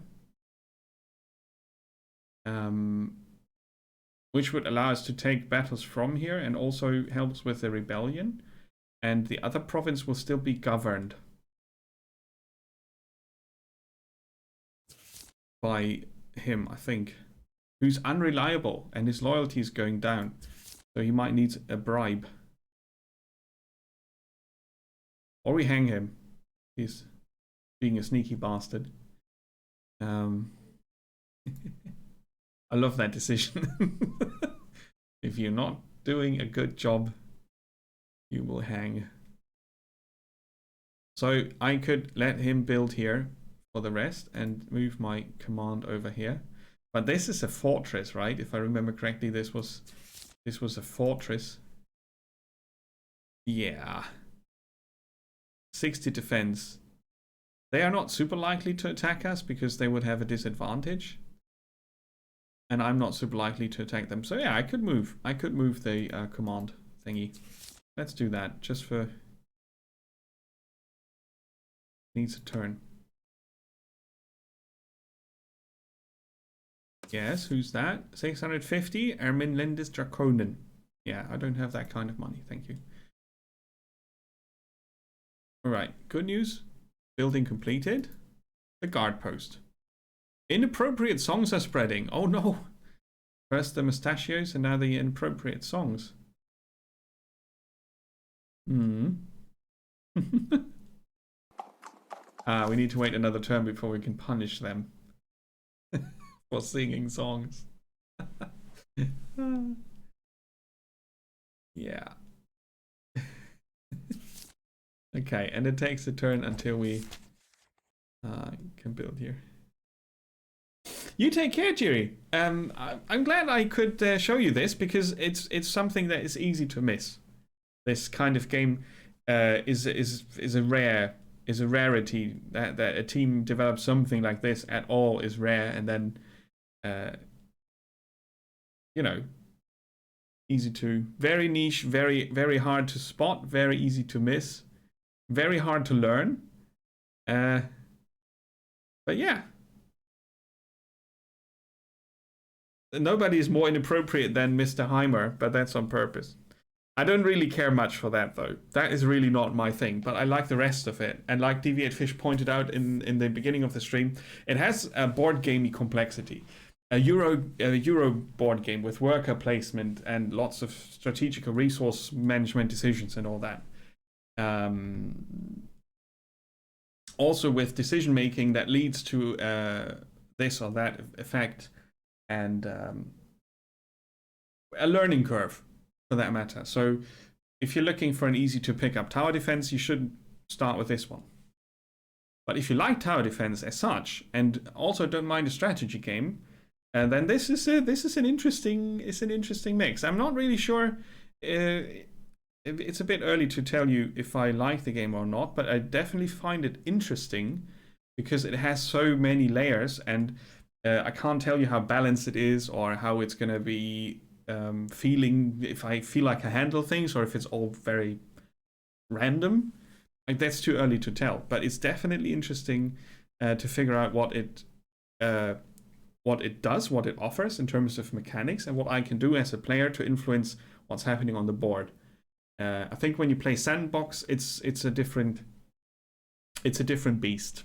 So the recommendation to start with a campaign is a good one. And if you don't like the dialogue, you just click through it. It's just...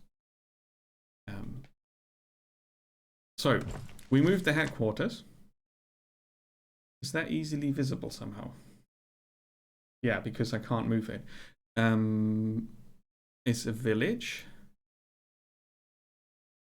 And we could build a command post tier 2. A guard post tier 1. A scouts post.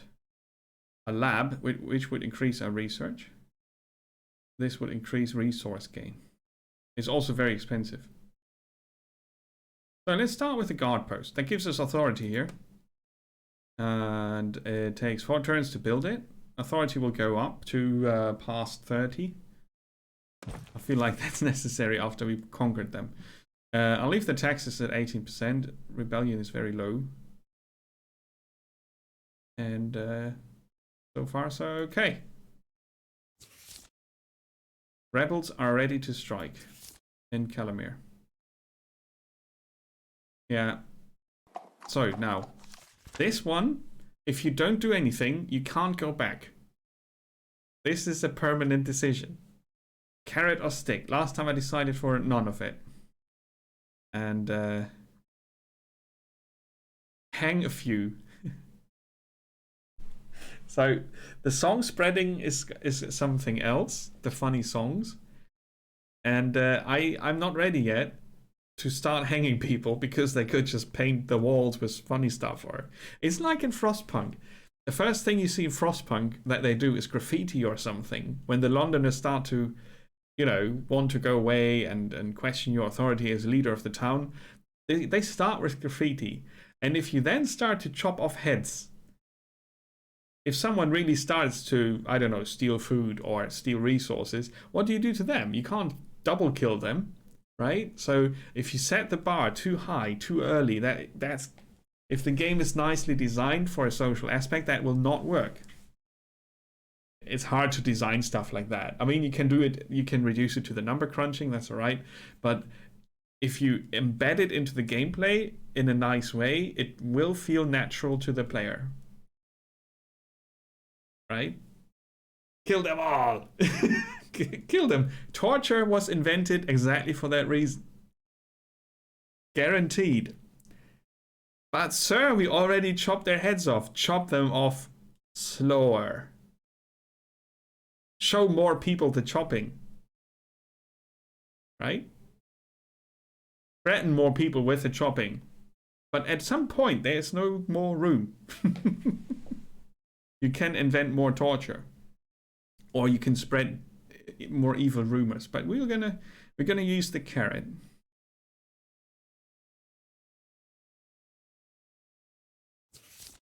Okay. Quick and painless death. With a rusty spoon. It's like very slow sawing motion. Oh, we've got skill points. Yay! We just went for empathy, so I'm going to put 3 points in there.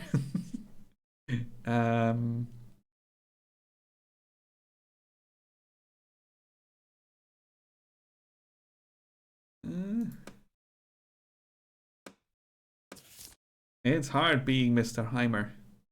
So, double shift is possible.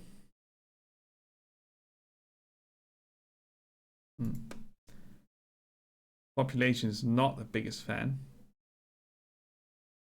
Nor the church. That's okay. How is our scouting here? 15%. So if we scout from here, this is our scout master here, 70%. But it's still a shitty chance. It will get 1% better next turn. Ooh. But maybe we have, when we have the guard post here.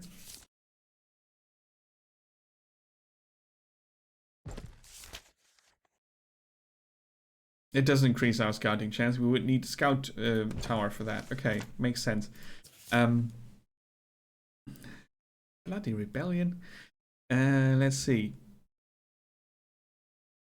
So the building priorities here are military, food, economy, and various.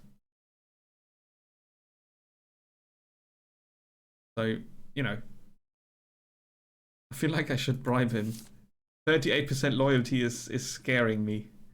But when you start bribing him now with 105 gold, which is a third of my treasury, what to do next, right? When he gets greedy, then the only thing I can do is either fire him or kill him.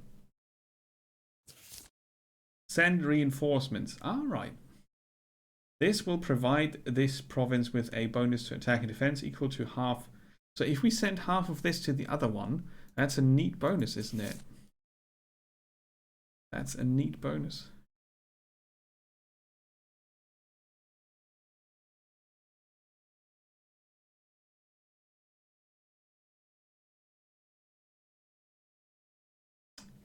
Let's end the turn.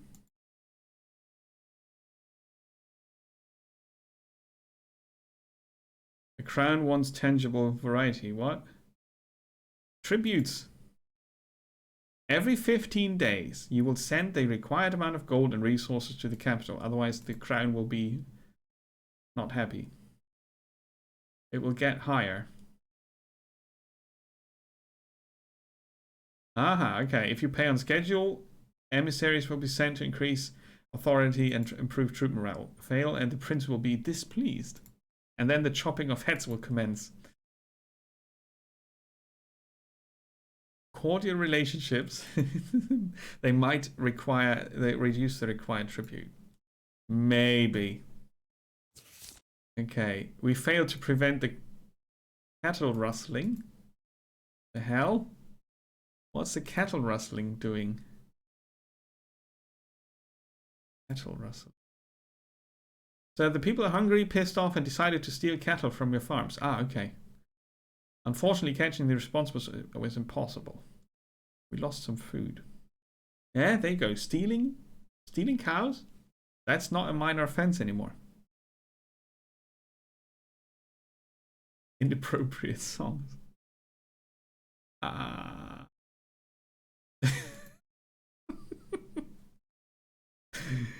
Not good. Not good. Okay, so let's see. We have scouting 15 here. 18. Yeah, but it's still gonna be hard. 50%. Can we risk it? Let's risk it. Let's try scouting. Inappropriate song sounds bad. Ah, Emre. That's not bad. Bad is when they start chopping your head off. Then you know that you're a shit king. Risk it for the biscuit. We shall. What's the time anyway? 8.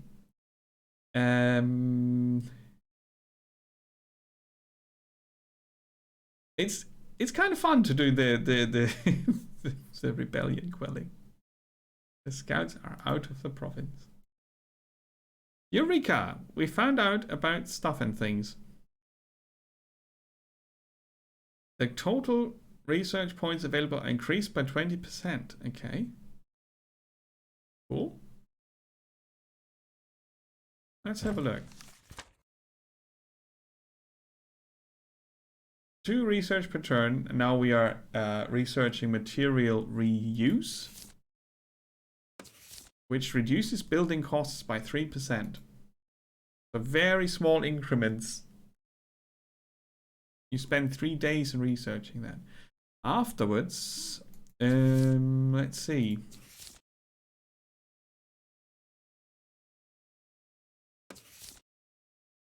Resource production time shortening. Soldiers and builders' health increase. Builder respawn time. What about the towers? Unlock the ballista tower. Yeah, that's what we do next. And then we can maybe increase the ones we have in their quality. Ideas are powerful in songs, spread them. It depends on the song. Oh, failure again. Crap. We're not good at scouting. Let's end the turn. Rebels are striking again. Yeah, now we're using the stick. Gonna hang a few. This needs to stop. Okay, what else? Building.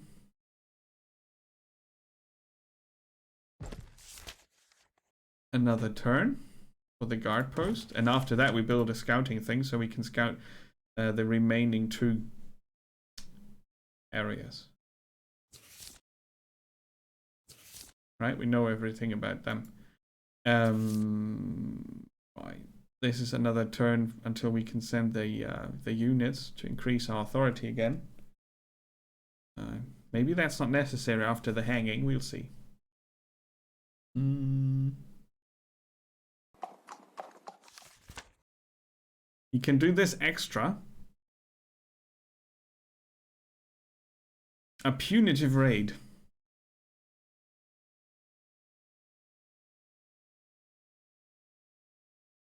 So talk to them costs you gold.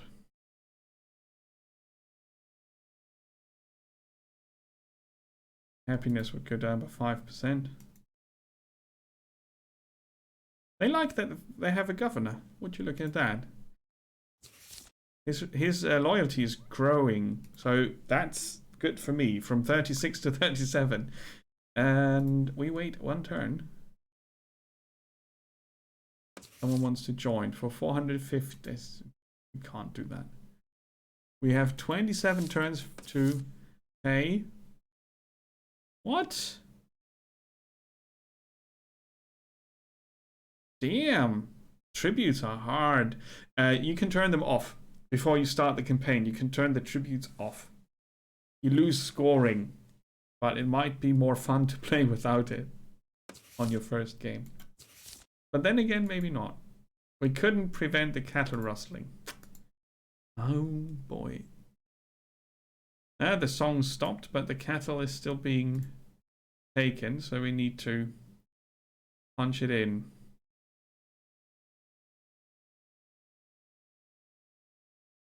Raise our authority. Our defense goes down to 20%, but I think it's necessary to do this now. Yeah, the food. We require A, right? So this needs to stop.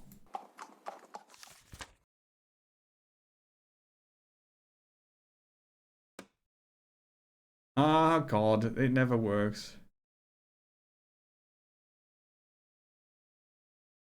So I guess these are ineffective unless you get a decent chance. And I will, like I said earlier, I will probably never get a decent chance. It's so risky to do that. It's like a last resort kind of thing.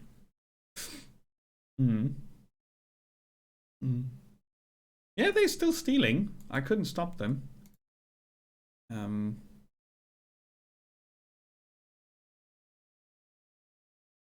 I'm not sure if both need to be chance-based. Wait, the reaction to the event wasn't chance-based, was it?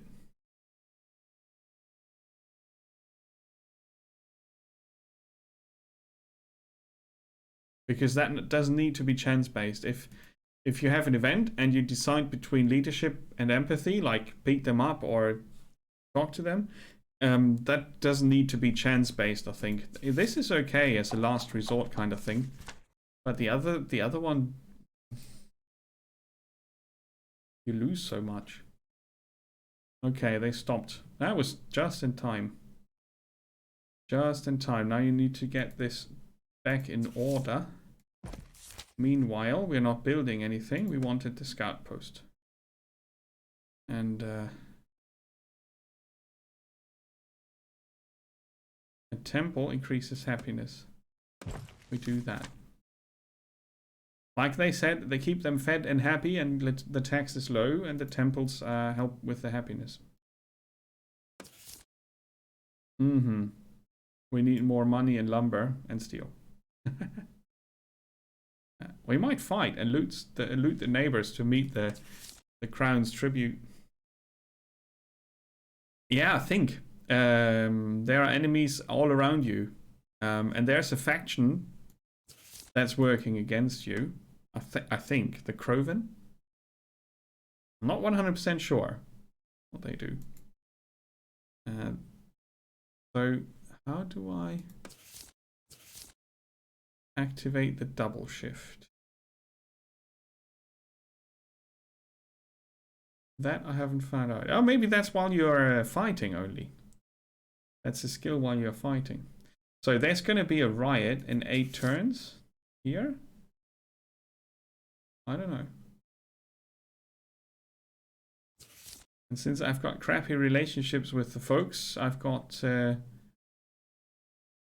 riot coming in. It seems like you can't stop the riots, but you can delay them. But that's one of the things in this game that I'm not really sure about yet.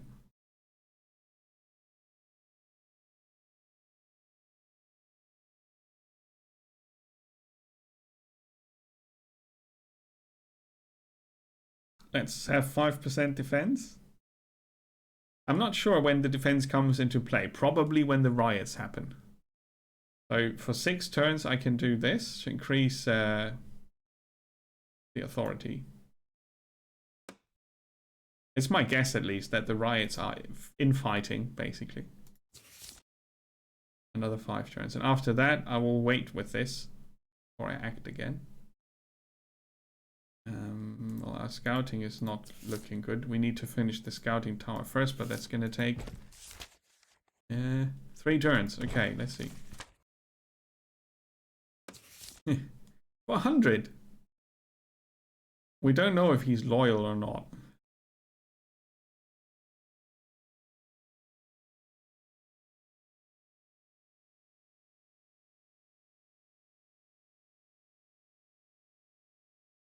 We could set him in as a governor in the new province. But we need to find out. A 25% chance.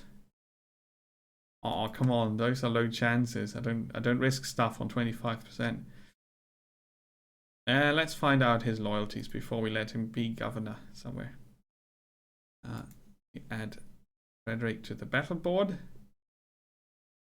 And have a message. The barracks in Calamir have been completed. Cool. So, barracks. Can we see them somewhere? Barracks. Maximum level 1.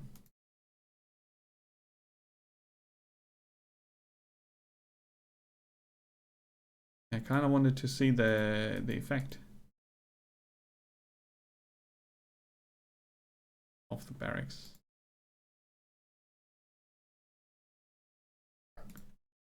I can't. So if I go here and point at the barracks.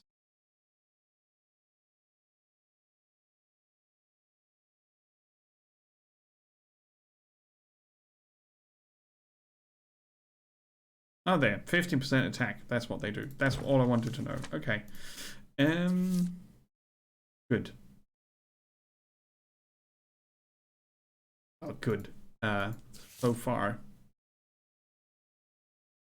Rebellion's going up here. That's not good. Can't do anything about that, but the Q temple should help. 6 turns. Booze theft. No, we can't have that. They're happy now. Happiness is reduced. Okay.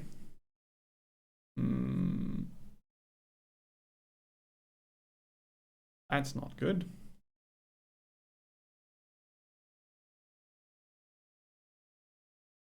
Yeah, at night it's... Oh, that governor is disloyal.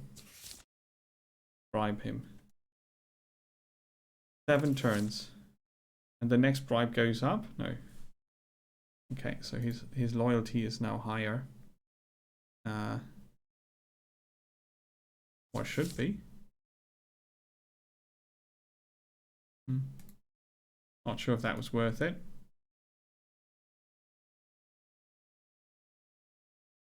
His lordship von Edelstein. Ah, look at him. All painted. He didn't like it.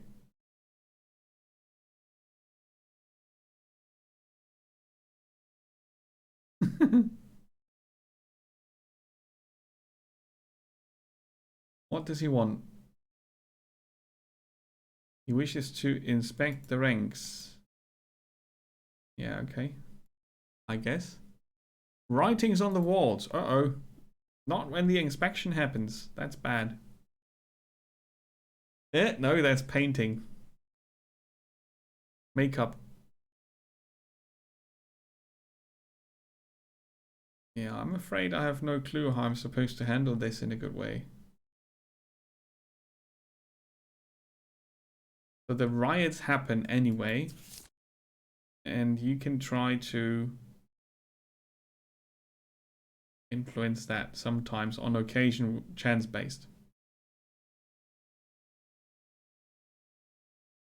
What I don't see yet is how much agency I have, as in actual influence on what's going on, without knowing the game a lot better than I know it now. I had similar issues at the end of Frostpunk, where things started feeling random and arbitrary. Because I could not know what was going to happen. I get more information here, but it still feels kind of like, yeah, okay, let's just click the end turn button and see what happens, because this is a 12% chance to achieve something good and a 88% chance to shit on your own backyard. Turns to the next ride 4 instead of 2, so I moved it back. How did I manage that?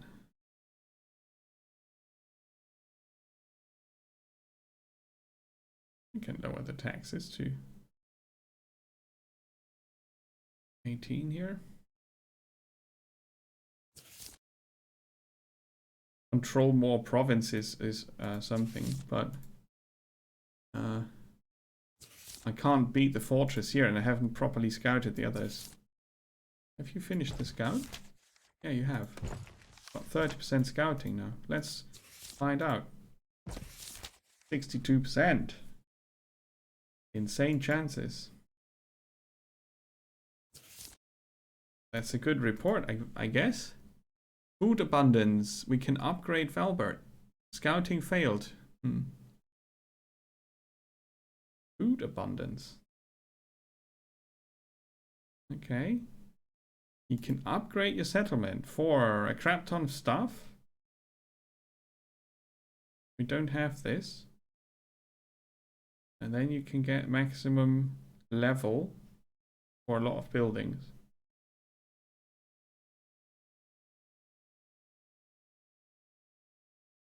And we have to come up with the tribute, which will be not possible like this. So after we finish the temple, we build an ore mine, iron mine, and a logging camp.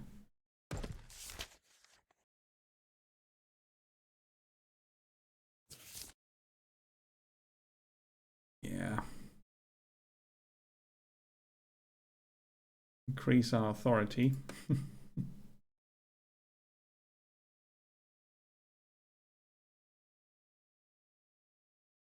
Let's go to 19% taxes. And he keeps the buildings going.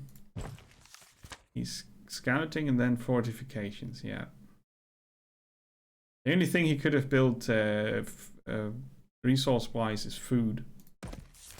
And that's next after military, so I think we're going to be good. But yeah, this is expensive. Yeah. Okay. Our scouting failed. Next turn we can try it again. What now? Oh, they're stealing cattle again. Now we're gonna lose the province, or how is this gonna turn out?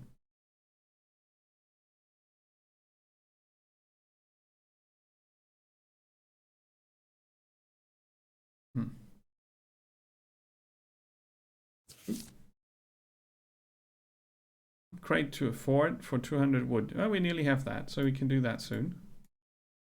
Cool.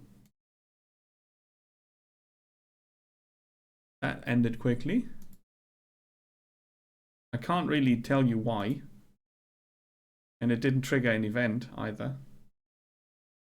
So we keep control. We retake Velbert. Now we need to keep the activity here below 10. Control of Gießen below 10 and so on. So you need to take control of all the provinces and keep the rebellion under 10. That's the first task, and I don't see that's going to happen. So there's a rebellion, and now we have infighting. Okay, how I thought it would go. Even odds.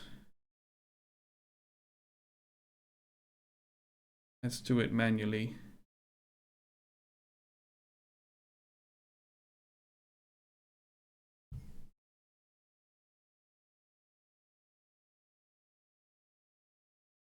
Okay, let's try my theory with the scout tower. It's scouting both paths, so we should find out about both incoming enemies.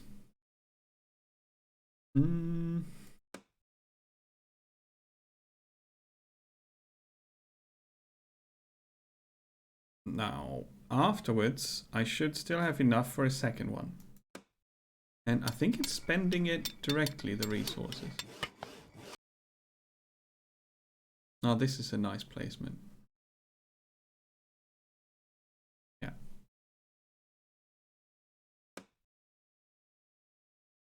I could even afford another catapult.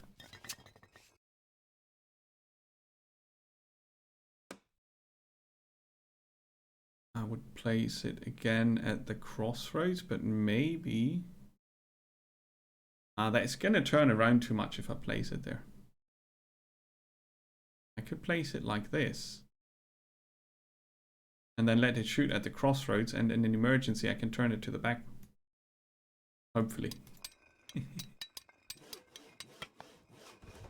Right, we don't have much resources left. Much in terms of... And this is where you use your commander's special abilities, like the double shift, for example.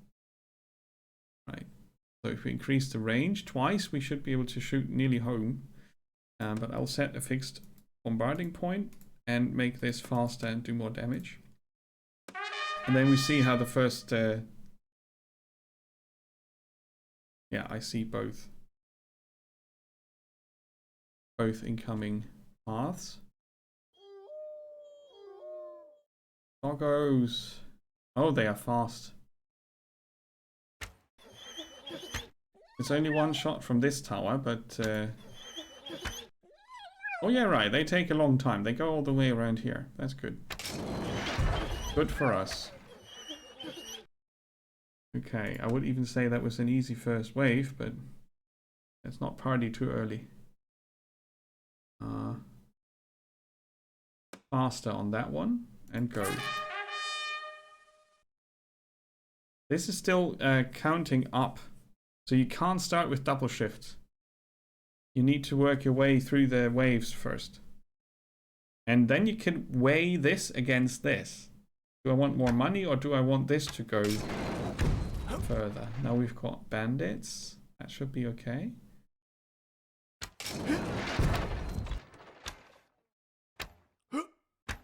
Yeah, he got the last one. That was very close, though. Let's upgrade the damage. Right, I kind of want another tower, but we still need a lot of iron. That's like last time, it was the iron. And we are fighting in Kalimir, so there's no iron mine or anything. We just get the headquarter bonus. That makes it very hard to get that. And again, I like that interaction between where you fight from and the state of that province, right? If you have a very resource-rich province, you can spam towers more. In provinces like this one here, you need to do it differently. Oh, that was a bit late on my part, I think.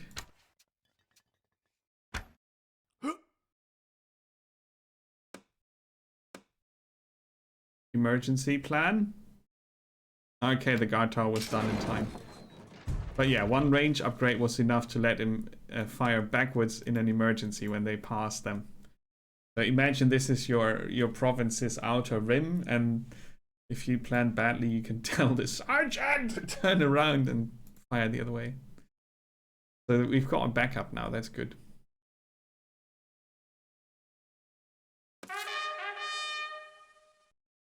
Regular game speed.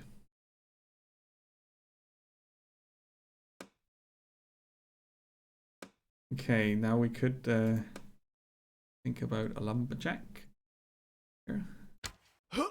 To have enough wood for repairing, because the sappers will come and they will damage us.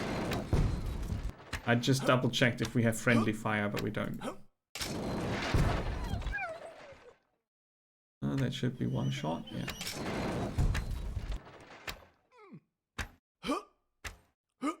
The rank 2. We've got the lumberjack build, next wave. In progress.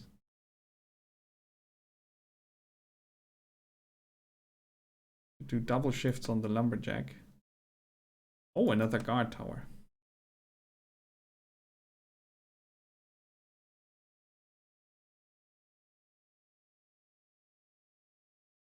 Let's send our worker into the fray. He should be fine though. They should be dead by the time he's coming in. Oh. Send the other one in here. Oh no, we lost him. You need upgrades. Ah, there's one coming through. Oh, 2. And one of our workers got murderized. Yeah. My plan didn't really work out. So our repairman is going out. Is he going to construct this? Oh yeah, we can't repair because lack of wood. I forgot.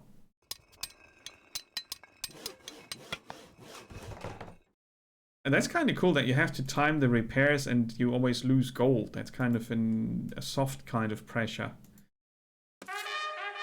Let's get more wood.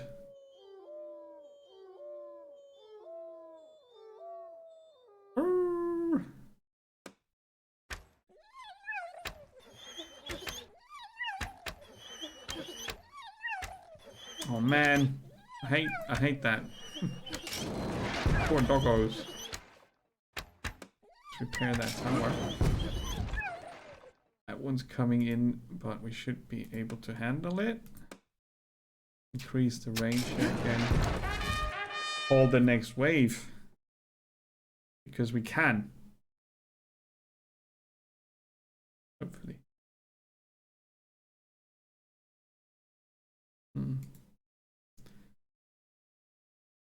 Oh, that's so expensive, but it's worth it. The damage upgrade is good on that.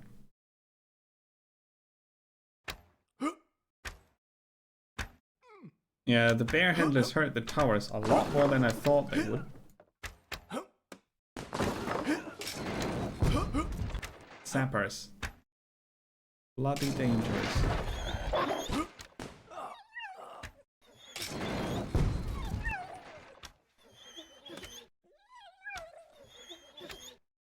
No! Ah, he got his charge in. Oh, we won. Okay, I wanted to repair them. Okay, so far I haven't lost a battle. I'm quite happy about that because this is not an easy game. On both levels. Definitely not.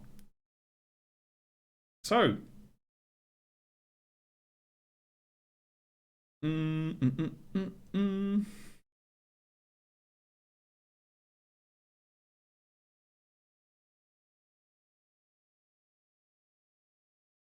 Do you want to punish them?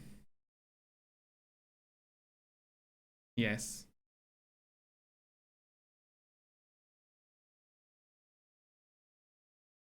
So no more rebellion here, please. Thank you very much. We still can't afford this because of the lumber issue. Click, click.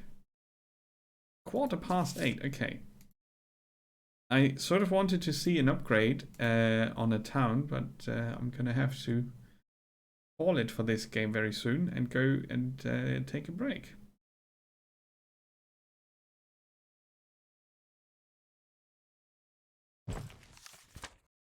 Right, the resources are coming in. I would go for logistics afterwards, and then probably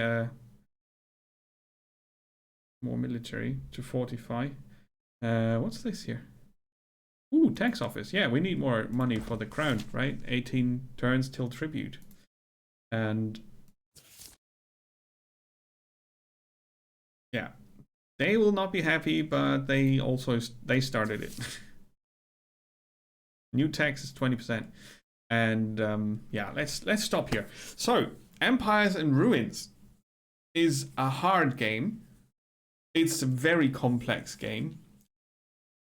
It's a wild mix.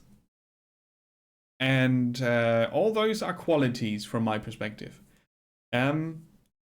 The rebellion mechanics and how you influence them, I'm really not sure yet if I like how it's done.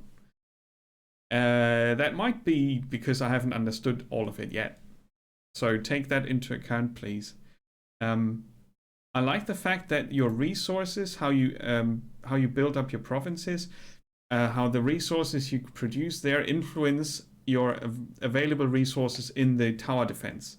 That connection makes every decision in the rest of the game much more interesting. And as dry as it might look with all the numbers, when you play this, at some point you start, instead of numbers, you see probabilities, chances, turns, and it all gets a bit more traction and gets you into the game a bit more. But you kind of have to have a knack for number tweaking and resource management if you want to enjoy this. The random events, I can't judge that yet. They are funny. It's like the mustachios on the princess's statue and all that. That's kind of cool. That both things that I can do against the rebellions are chance based. I don't really like that, but maybe it's because you can weigh authority versus rebellion to stop losing control of a province, and for that you can use your soldiers. So maybe it's also again a multi-layered system there. I can't really tell yet. It is absolutely interesting. It's a bit of a large bite.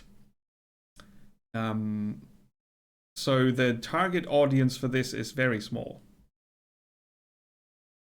Because the danger if you cross genres into a game like this, even opposite ones like strategy, 4X games, or grand strategy even, they are nearly always turn-based. 4X games, there are some real-time ones like Sword of the Stars, for example. That's a real-time game. But 4X games are usually turn-based and don't have the tower defense pressure type. So usually people who play the turn-based stuff do that because they don't really like or enjoy the RTS time pressure shenanigans. So you would need to have people who like both. And then you have to do both aspects in a way that satisfies the needs of the audience for those particular genres, and then combine that into one game. And that is insanely hard to do. So if we take all that into account, and the fact that this is a small studio, this is a very good attempt. I can't really say if it's a success yet because I need to play it more. But my first impression is definitely, like I just said, it's a complex game. It's a very cool mix. I find it's a very good mix. That's why I was interested in it in the first place. And it's nigh impossible to stream this for me in an interesting way. Maybe if I learn a lot more about it and can present it in a way where I teach you what the game does instead of finding out what it does, that is a completely different type of stream. So that might happen at some point. Depends on how much I will play this in the future. But I will definitely try to get all the provinces here under my control at some point. I have some free time available the next 2 weeks, so I might just try that, and I'll keep you posted about that. So yeah, I was very happy that I could receive a review copy and have a look at this. Even it was short, 2 hours, 2.5 hours. Is a short look for this type of game. So I might come back another time with a bit more knowledge about it to give you another perspective even. But since you're watching my channel, for those who are new, this is what I do a lot. I discover games live on stream, so I jump in blind. And sometimes that can be overwhelming to watch because you have to watch me looking at the screen a bit clueless for a bit. The outcome is good though, always. You find out about a game that you might not have heard about. You find out if a game is for you or not by looking at my face. No, by looking at the game. And it's a large variety of games I present this way, and it's a tremendous upgrade for my streaming experience if I do this on occasion. Of course, I also like playing games that I know and enjoy. Going in blind is always a risk.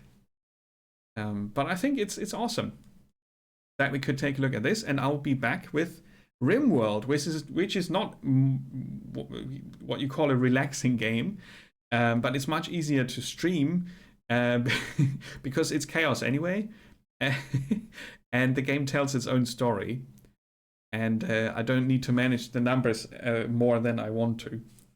So it's much easier to stream RimWorld than this, but yeah, check out RimWorld later if you like chaos and silly stories. RimWorld is probably also for you. It does have tower defense aspects to it as well. You'll see about that much more than you might think. So there's that. And yeah, thanks for watching Empires in Ruins. I'll be back in 30 minutes. I need some food. My brain is dry. I need more tea in it. And I hope you could get something out of the stream. And if not, just come back and complain about it and watch me play RimWorld. Right? See you in a bit.